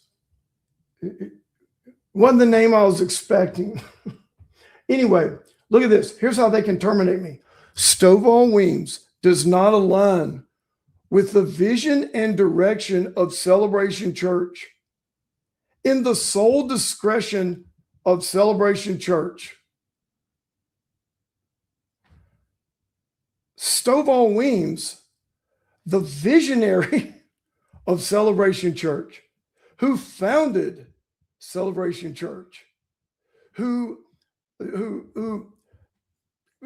established the vision, the values, and everything like that, as the founder, the senior pastor. And by the way, I'm still all of those things and global. Somehow there's a new vision. And they can terminate me immediately if I don't agree with their vision. When I saw that, I said, I'm firing Tim. That's it. And I had already talked to a couple other board members. I was already confronting Kevin Cormier at the end of December because we had caught him again in a criminal usury scheme. I don't know, whatever you want to call it. And so I'm just like, all these guys, I'm done. They're a bunch of, they're thieves. They're a den of thieves.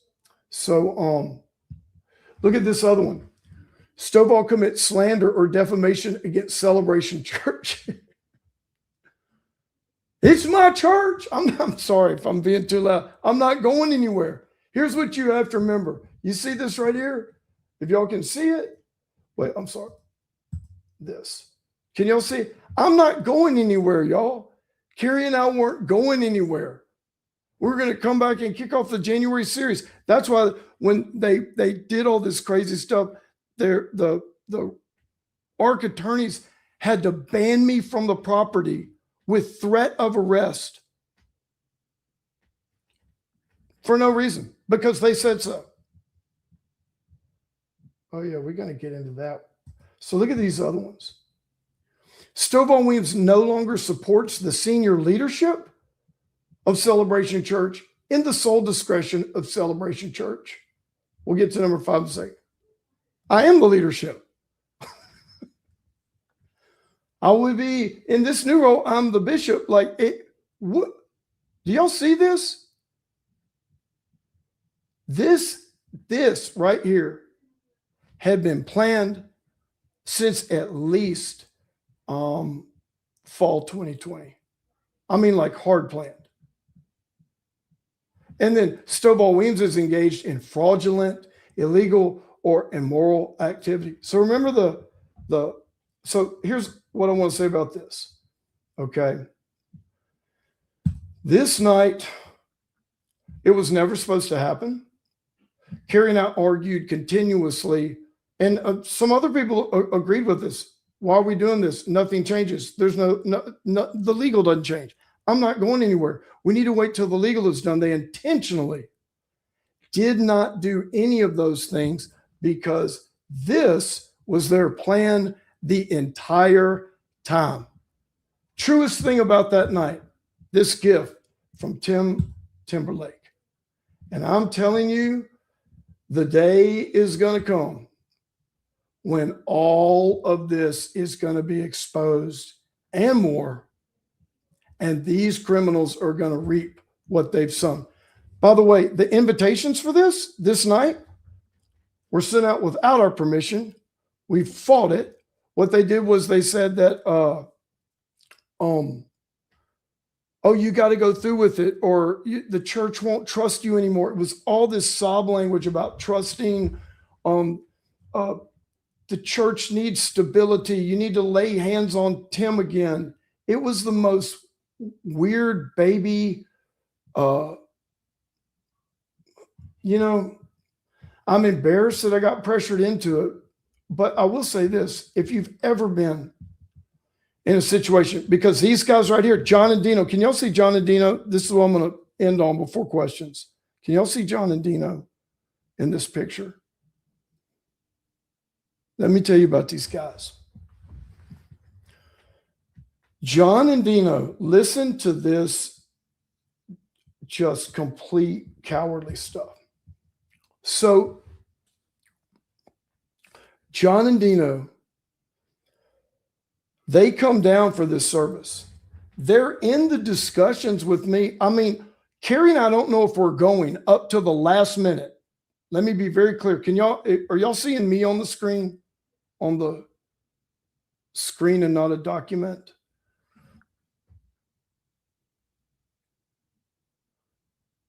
I'm going to take that as a yes. So, okay, thank you. So if you,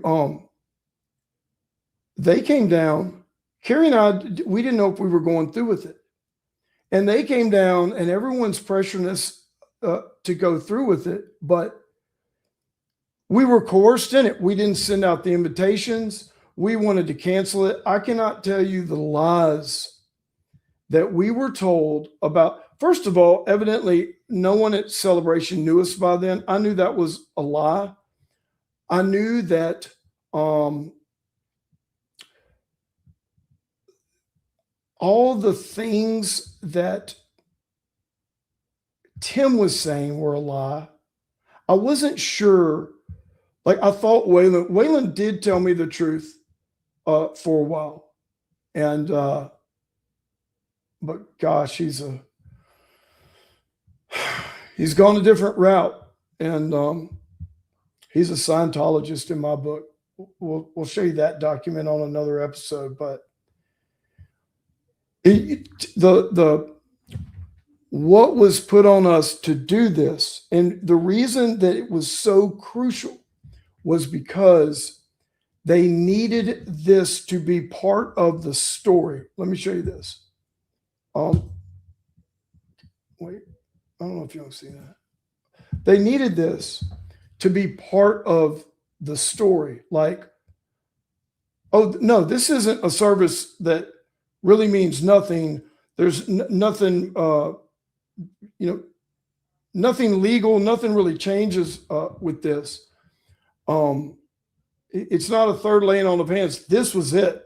This was it. Like, Stovall's going somewhere, I don't know where, Galapagos Islands, just leaving everything. And so they use that service in so many ways of manipulation. And what John and Dino did, I need to tell you, there's two things. There's what Tim did right after that service, and there's what John and Dino finally told me when they came to that service. John and Dino, when we were in a hotel room talking about all this stuff, John says, we have to tell you something, and we should have told you back in April. Back in April, when it happened. Watch this. Remember that?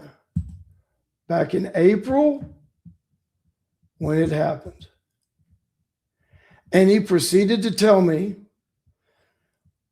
that Tim Timberlake and Kevin Cormier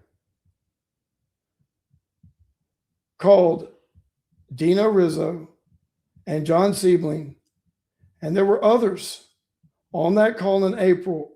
And are you ready for this? This was 2 weeks after I busted Kevin for embezzling and fraudulent billing. They called John and Dino and told them that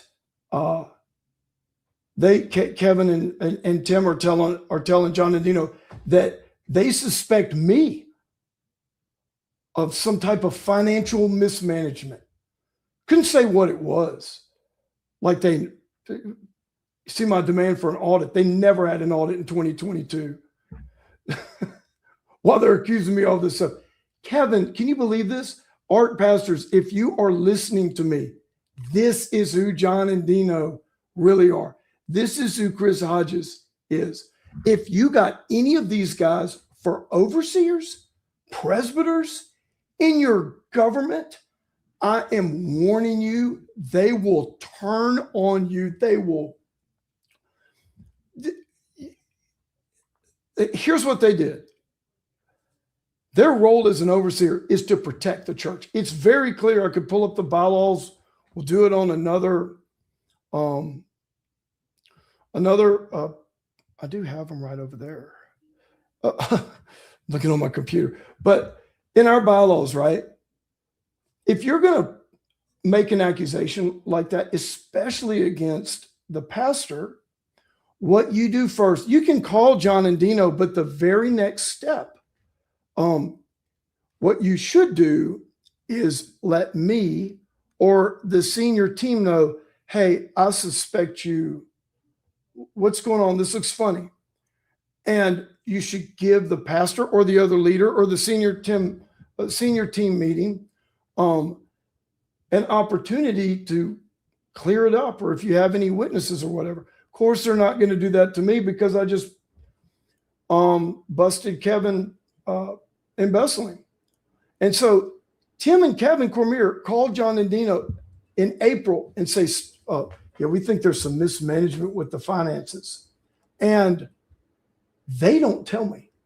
That's April 2021. This is September. It's like the day of September 2022. And John says, yeah, we talked to him and Tim, and he says maybe some things are going on with the money. And immediately I'm like, you telling me this 6 months later? And now, by the way, also they're telling me, oh, we're resigning right after this service. You're my overseer. You need to stay here during this transition because, as they know, this means nothing. There's nothing legally changes. I'm not going anywhere. No, we're going to step away. Another episode. But so what I do is I say, oh yeah, when did Kevin and Tim make this call? John gets on his phone and he gives me the date in April that will be revealed. Gives me the date. I look, I'm like, well, did you know that I busted Kevin Cormier for fraudulent billing and embezzlement? Told him the whole story 2 weeks before he called you.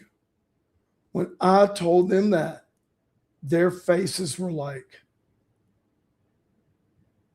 stunned. I said, yeah, you want to go, you want me to go show you all the fraudulent stuff? They're like, oh, no, we don't need to see it. So then they apologized. Oh yeah, we should have told you, all that kind of stuff. But watch.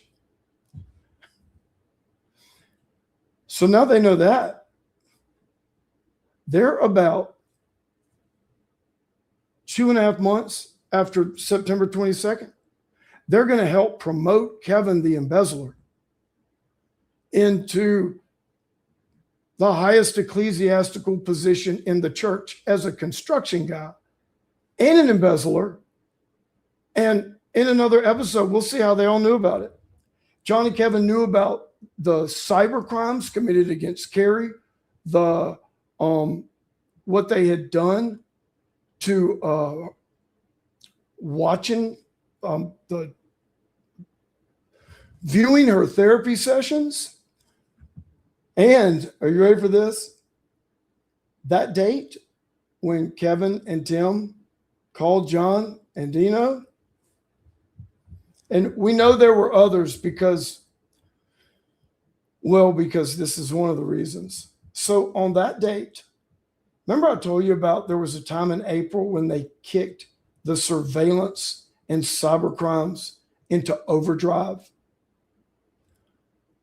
On the night after that meeting with Dino and John, Tim and Kevin and whoever else, I'm sure ARC attorneys approved by Chris, what would be called, let's just say this, the remote management and surveillance components on our devices were it was bad. We were totally hacked and surveilled, and anyway, it's just like real APT cybercrime. That night after that call meeting, however they did it, with John and Dino and Tim and Kevin, it goes sixfold. When I tell you, this is from a cyber forensic expert. He said, I mean, all of these, it's like more control this and more remote that and more malware this. And it just like, he says that's where I get the overkill statement. It was so much overkill. He's like, no cyber. It's just like, and that ended up being their downfall, by the way, when we get into cybercrime stuff, because they so overkilled it. You know, when you're doing this APT stuff, the goal is to be stealth. And they so overkilled it, they got reckless. So when they're, you know, UUIDs and interface and simulation things, when they would malfunction or that kind of stuff, it would be easy to, well, you can see with your hack that you're hacked, then you just got to get it to an expert. So to wrap this up on my first 2 hour, I want to add this here. We're going to take some questions. But first, I just want to show you where we're headed. And by the way, when we will have the episode where we look at our bylaws, Tim did absolutely nothing. Number one, we're not a board run church. We're not gosh, it makes me want to go through this stuff. We're not a board run church. Senior pastor has plenary authority. And for someone to rightly be installed, like I'm going to be a bishop type, and someone is going to really function in the pastor over the churches and campuses role, man, there's a whole deal. It's like, you got to be approved by your peers. There's a new board of 24 people. I'll show you this in the Bible. Tim didn't do any of that. Tim, at the end of the day, whoever he's working for or whatever, whoever he's got blackmailed, maybe he's got Hodges blackmail. You could definitely suspect that. But at the end of the day, Tim's just a thief. Because he can't build anything himself, so he's got to go steal it from others who can build.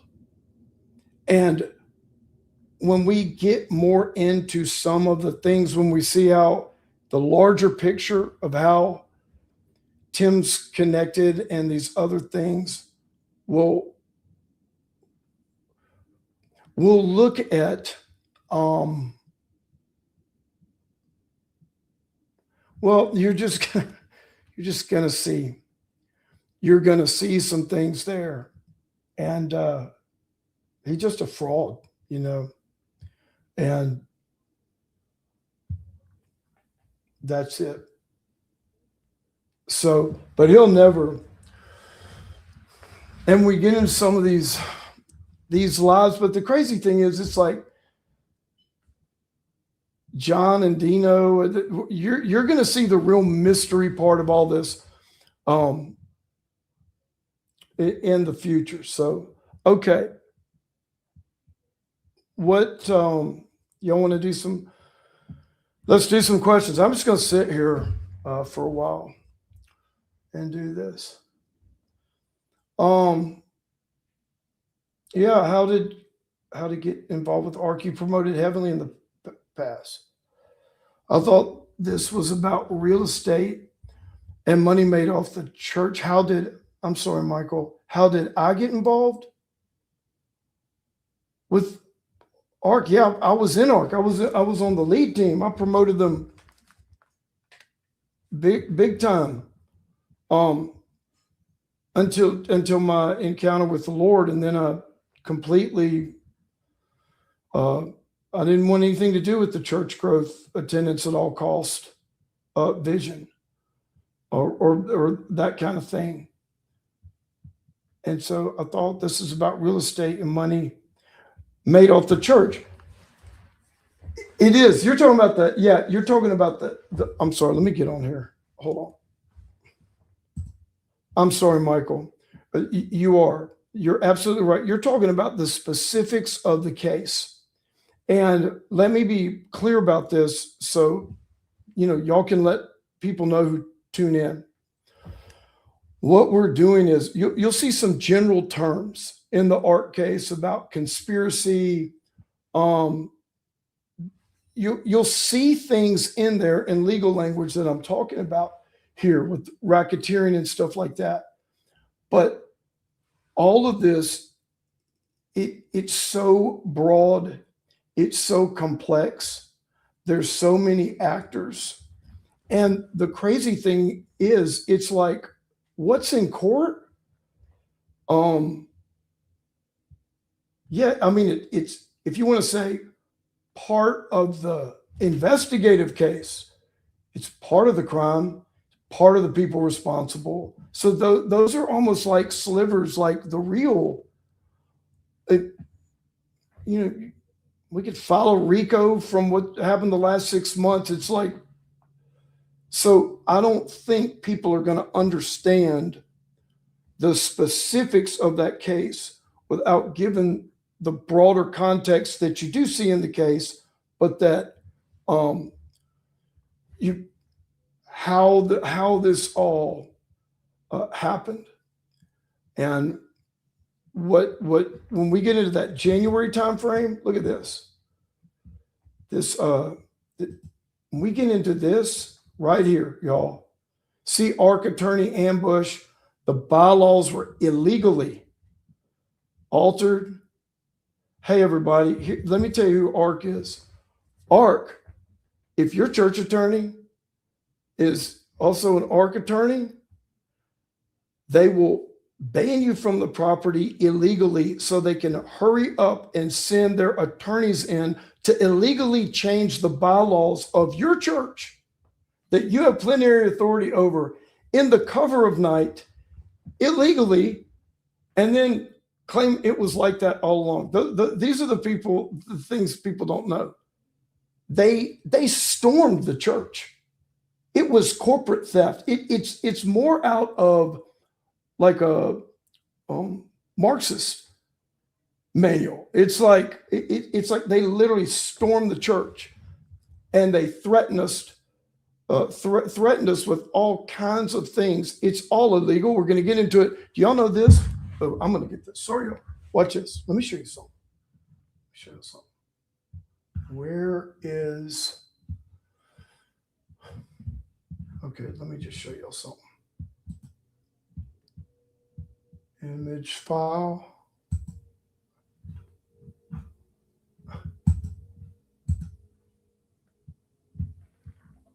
Okay, I guess I gotta take some down.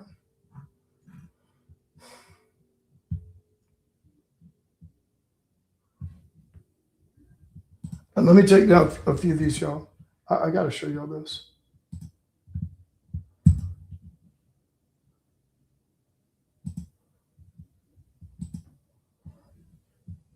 Okay, let me see if I can put this up now.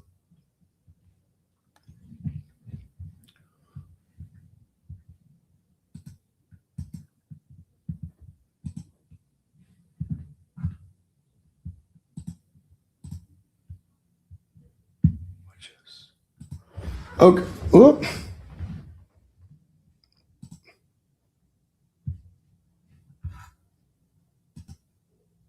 Y'all remember this?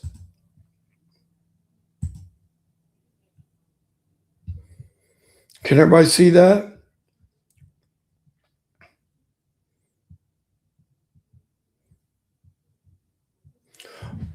By the way, for those of y'all that, if you go, I do like to say your contributions and donations are absolutely huge. We've been nearly bankrupt a few times. It's intentional. And we had to borrow tons of money from our family and friends because how they illegally seized the church. They got the church. They're paying all their legal fees with tithe money, which is completely illegal in our bylaws. I got to do a whole thing on the bylaws. Remember, bylaws aren't in Florida. Bylaws aren't just like, okay, kind of these corporate rules. They're as strong as the law. They're as strong as the law in Florida, as long as they don't contradict the state law. And so anyway, I just want to say donations, because I don't want to have to give up the fight. I mean, I'm not going to give up this kind of fight, but I'm going to, if what they're trying to do in the justice system, if it gets done, it's just, these guys are such cowards. They're just so, they couldn't care less. Yeah. Change the justice system. Let crimes, you can't look into the crimes. That's what they're trying to do in the case. Is it's not that not only can they not be held liable for RICO type crimes, you can't even look into it. You can't even show the judge evidence. That's insane. You don't have any constitutional rights, but they can, commit crimes and promote predators and all that. So anyway, let me say this. Remember this? I want to show y'all something. Take that down real quick. The Hoskins. Yeah, I'll tell you about Hoskins, man. How can we hide this? Wait, let me hide this real quick. Okay. Y'all see these attorneys here? Lee Wedekind and Kristen R. And Lee Wedekind is the attorney for the church. Now, so I'm going to say I pastored, obviously, senior pastor, plenary authority, chairman of the board, all that for almost 24 years. I've never met these people in my life. Where did they come from? Well, well, look at that when we look into this report. These are ARC attorneys sent in by ARC to just, I mean, it's a crime syndicate sent in by ARC to storm the property, ban Carrie and I with threat of arrest. All kind. We look into that. When we look into January, y'all are gonna freak out. It's like, and by the way, see this person here, Kristen R. So this is in April. By the way, go ahead and look up when the opening night of the ARC conference was in 2022, when Chris Hodges is relaunching his church growth vision. Yeah, it's like April 25th. Next day. Just in time. It was the talk of ARC. Okay. Kristen R. So this is in April 2022. You know what she was doing in the fall of 2021? I did have a picture. She is trying to get ARC and Dino and this Pastor Mahoney. I'm going to do a whole thing on this, because this ARC pastor in West Palm, I mean, these are like, he was accused of like sex assault, like rape, sex crimes. And the victim in this, in true ARC fashion, they wanted to give her like a little bit of counseling money while they're going to pay the predator 75, 80 grand full salary.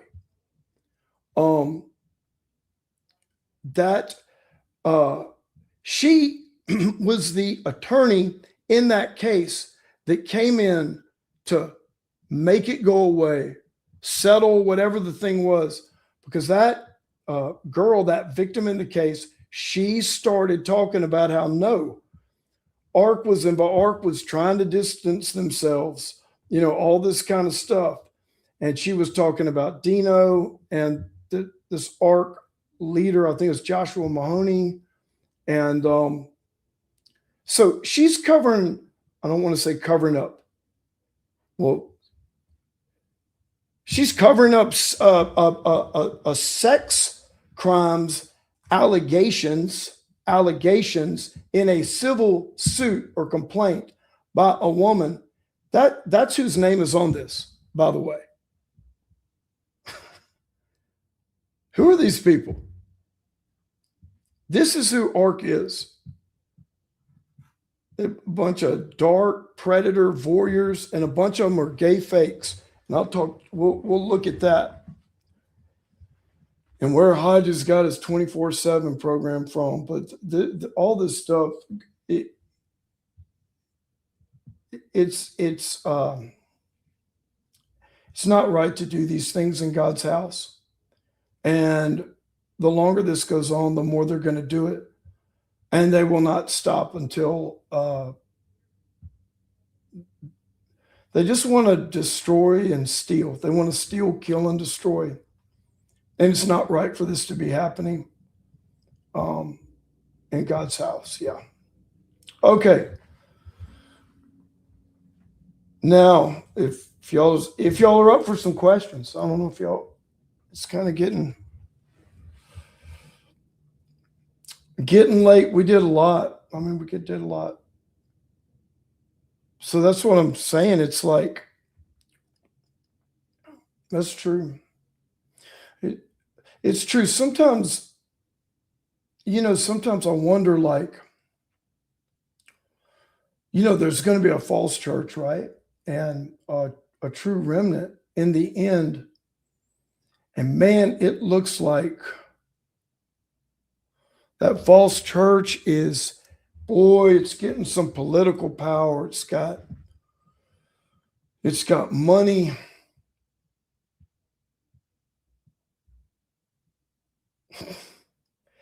Yes, Mary says they totally took advantage of your kind heart, knowing you didn't like to confront or fire anyone.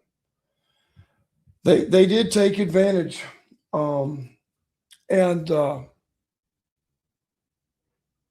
Mary, I just didn't think as well.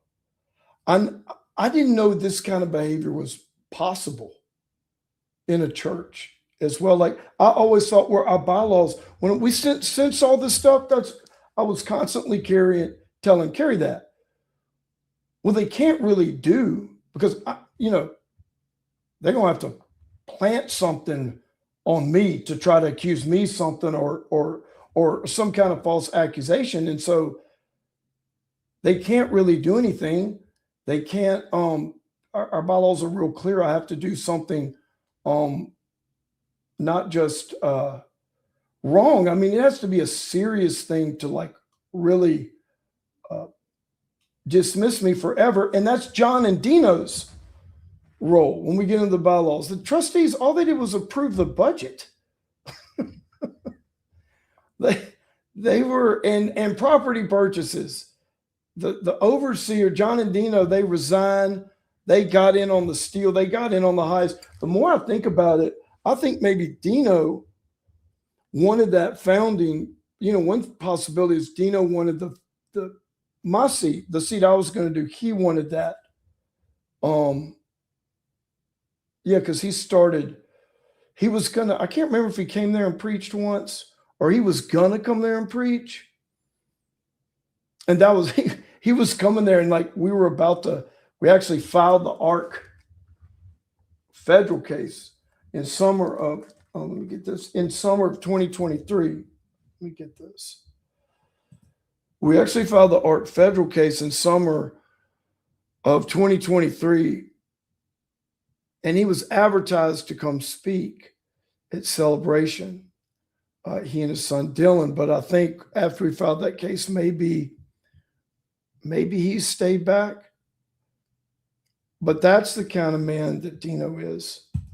He's this guy. Dino's my kids over here. Dino will come in and lie, lay hands on your kids deceitfully, and then try to come back the next year and preach at your church and take your seat. And if you want to know what happened to the overseers, that's what Art stepped in to do. That's how they functionally gain control of the assets. So another story for another day.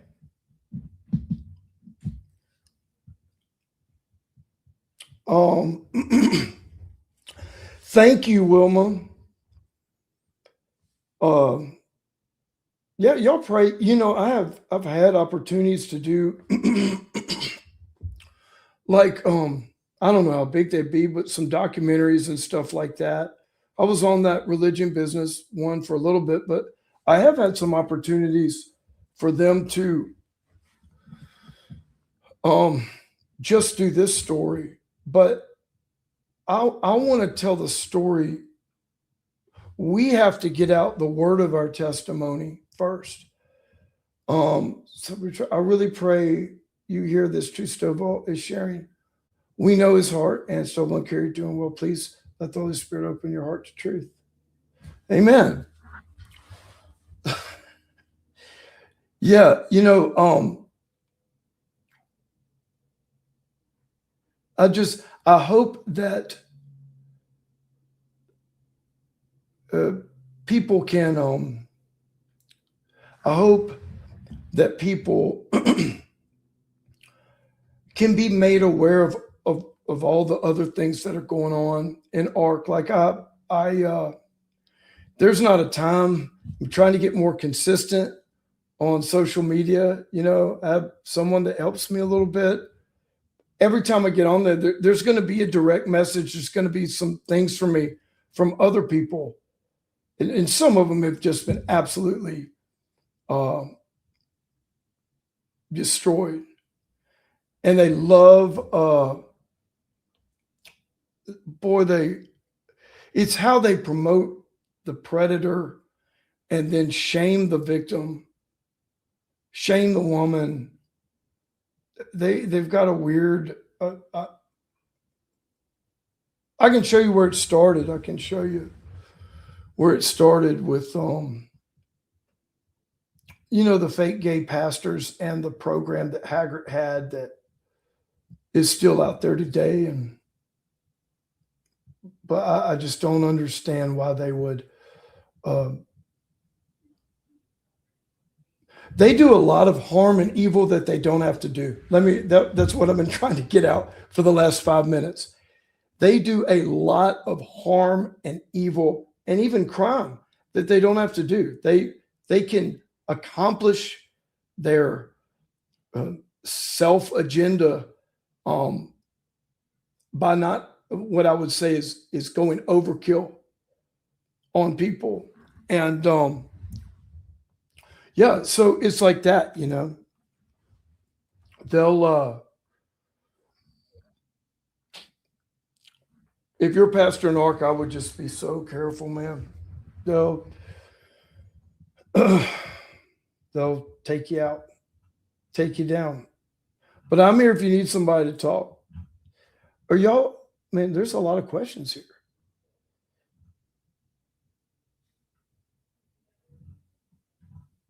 I'm sorry, I haven't.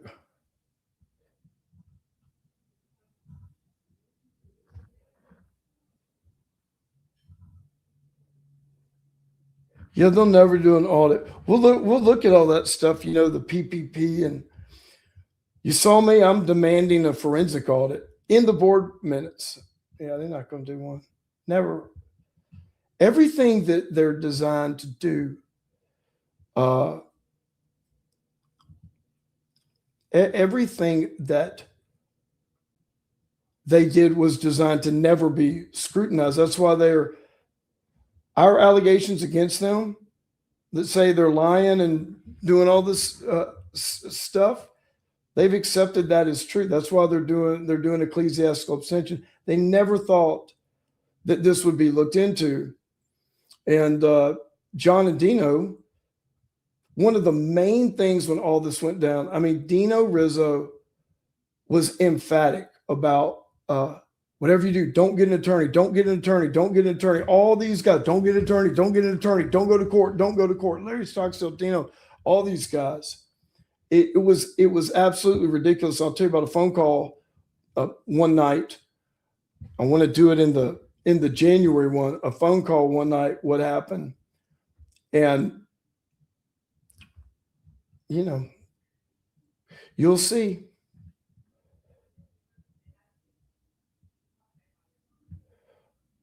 I don't know. If PT Pastor Tim Timberlake still not allowed to speak? Tim can say what he wants. Tim can get right in here. We can do a dual. What is that thing? A dual broadcast. Tim, if he's telling people he's not allowed to speak, he's lying. And if you've been around Tim long enough, that guy, he lies. He doesn't. A lot of things he doesn't even need to lie about. Like, at least lie when you need to lie. Like, Tim will just lie for lying's sake. He's a habitual liar. And I'm not saying that. I'm saying that because that is what he is. And you're going to see this evident, just like you saw tonight, a pistol and a shovel. Well, I would say that people that give pistols and shovels, people that manipulate these kind of services, you know what else Tim did? Right after the September 22nd service, he calls Wesleyan, our lender. He calls Wesleyan. Yes, I'll find the text to Rich. Okay. Some of these things, if you can just ask the person. Some of them, I don't think they would lie about it. I don't think. Tim would, but the other person might not. So Rich, who's one of the guys at Wesleyan Foundation over our loan and all that, Tim calls Rich and shows him a video. He shows him a video of the laying on of hands. I think he showed him the second one and the third one, September 22nd. And his message to Rich was, now he's in charge of the money. Rich told me that. Somebody if Rich still works at Wesleyan, ask Rich. I called him and he said, Stovall, wow, I can't believe you called. Guess what? I'm watching a video of you lay hands on Tim Timberlake that Tim sent me. And he told me that you no longer have authority over the finances, that he has authority over the finances. What? That's when I was on, like, white on rice to fire that guy. And to Rich, like, I said, you better take. That was one time I like Wesleyan is a good organization. Like, really, you're going to take some guy's video? That's the level of compliance? Of course it's not. So I don't even understand how he would entertain using a video and whatever manipulation Tim's trying to do. But yeah, Tim wanted to getting that money. Oh man, I can't wait to go through those financial statements. Let y'all see what really happened.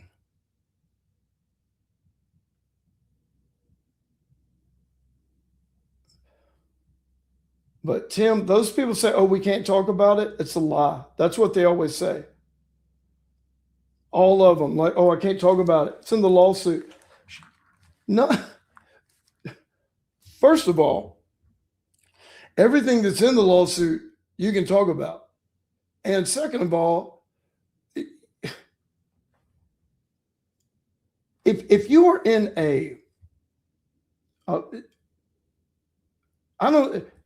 I don't know where it's all I'm saying. It's just not true. They can talk about whatever they want.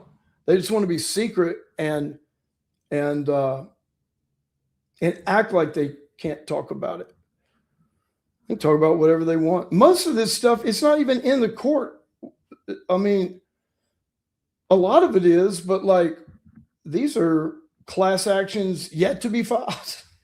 RICO's yet to be filed. Okay, I'm gonna go through some of these. It's so demonically driven. It is, Mary.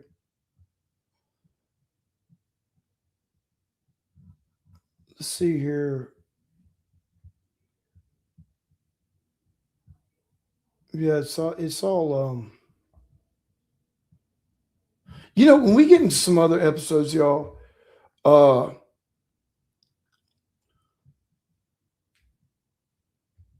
yeah, I'm sorry. I'm reading some of these. The comments are really good. When we get into some of these future episodes, I guess where you see the kind of the macro. Man, I'm just really. I think that you guys and others that watch this, I've already had some people reach out to me. I'm going to get like a number. I hadn't even put up like the number in the email yet.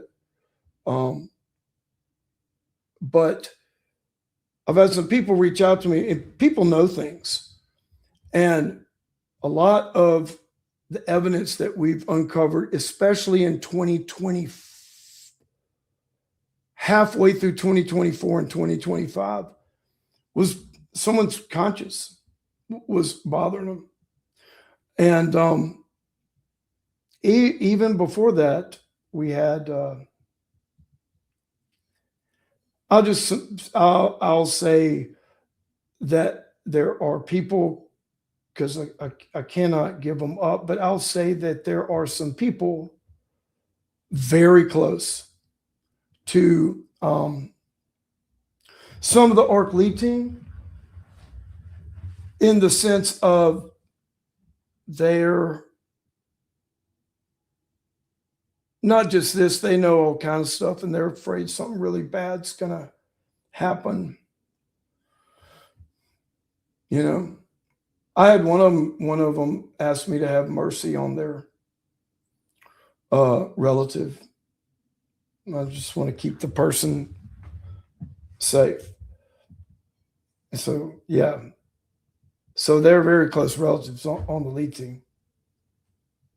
And this person trying to tell me, well, he didn't know about any of this other stuff. I mean, there's so I'm hoping that we can find out. Y'all are going to see, you're going to see people involved in this. And it's just bad. Very disappointed in a lot of people. But I can't remember. I'm starting to fade a little bit. Why are there so many leaders who started with you? Let me answer this. And where's that one? Why are there so many leaders who started with you still at the church? If they know your character, why aren't they standing beside you? It's called a paycheck. And then it's called brainwashed. And then it's called, to some of them, threatened. You know what? One person, former staff, said to me, and this person would never, wouldn't say anything like this. When asked, the staff that was there, I still have many of the staff that like me, but asked okay, why are they staying there? Why aren't they, why can't they, or won't they talk with Stovall? Are they afraid they would get fired? And the person was told, well, we're not only afraid we'll get fired, we've been told that we'll be blackballed by ARC and never work in ministry again. And so when you're talking about a cultic type threat, fear, like that leadership has become with secrets and all that kind of stuff. Yeah, if they want a paycheck, they could have sacrificed their paycheck. And you know what? Another Another person told me that this wasn't said. Like, in other words, they didn't say, we're going to do to you what we'll do to Stovall, but there was an attitude in the leadership. If you support him, you're going to end up in that same peril. And so any good people, you know what proves people are innocent or guilty? Or evidence. They couldn't show anything. They won't go to court. They want ecclesiastical abstention. They want immunity from crimes. So this right here, this question, this question right here is, number one, I did have a lot stand with me, but they wouldn't be public. Those were those that stopped working there. So, but you're not gonna. They said they'd be blackballed.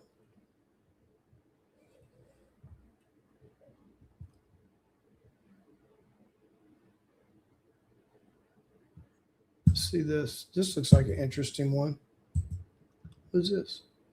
Celebration Church was the victim of church destabilization by denominational hierarchy, other centralized.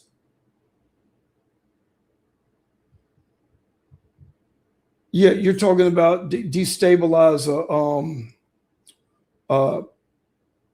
a dissenter.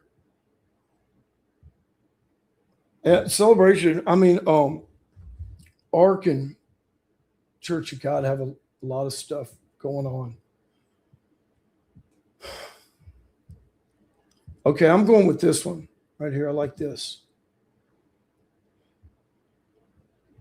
All right, Sarah, Tennessee, 608. The level of your revelation is in direct proportion to the attack to stop you. I hope so, Sarah. I hope so. I know that until I saw the Lord, my life was fine. You know, when I mean fine, it was easier. I was going with the flow, you know, doing the church growth stuff. But yeah, that system, when I came against the system, that system wasn't going to have it. That spirit wasn't going to have it. But I count it all joy. I do.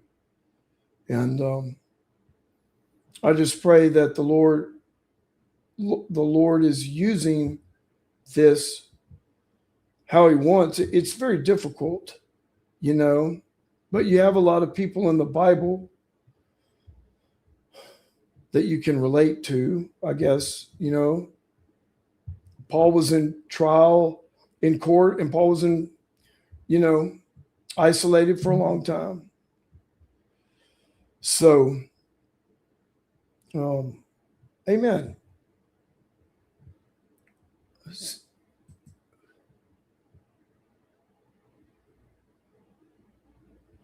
Yes, yep, they will.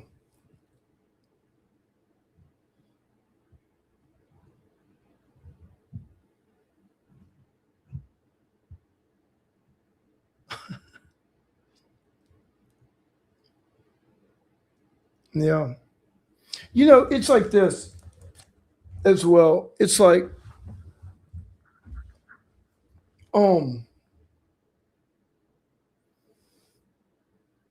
it happens to this type stuff happens to other people. It's just usually like whistleblowers on like government elite stuff. And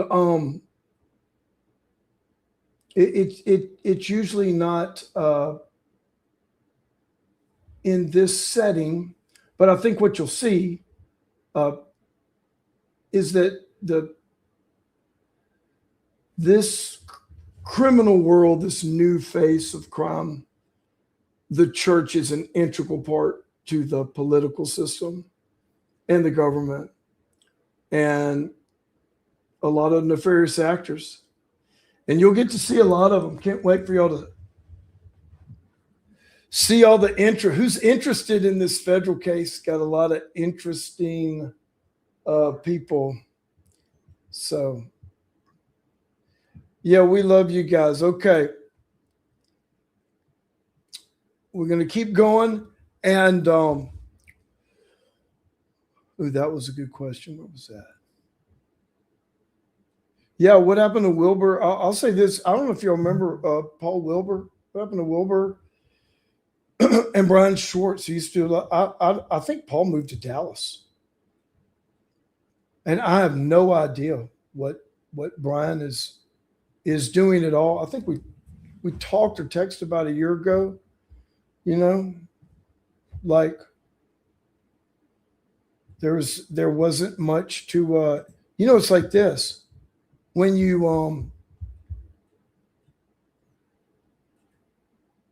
what do you want to do? You want to come hang out and be persecuted with me? What do you want to do? Add some more, there's but I'll still talk. I have good friends. I talk to Noah a lot. I talk to in fact, see, I don't even want to say who I talked to at the church. I was just about to give some names because that person, the people that I'm talking to, it's a couple of people, but we don't talk about what's back there, right? So, but I gotta be careful saying these names. I don't talk with anybody. I don't talk with anybody at Celebration Church. Yes, they all hate me. Give them a raise. Their hate of me is up, and so it's just like, man. Okay, I gotta go. This has been good. 9:20, so I went almost 3 hours. So I hope that I can put some of this in good content, and then next week will be, good content. I hope it can be chopped up, and edited and digestible bites. Please, there's a QR code. We really appreciate your donations. Get people to subscribe, and if you send in your questions, there is an email that the QR code takes you to the ministry page that does have a form that you can fill out. I'd love to know some of your questions, and I'll bring them up, on the next episode. And thanks for tuning in. And we know a lot of people are going to be watching this over this week. So God bless you guys. May the Lord bless you and keep you. May the Lord make his face to shine upon you and be gracious unto you. May the Lord lift up his countenance upon you and give you shalom. In the name of Jesus. Amen. God bless everybody.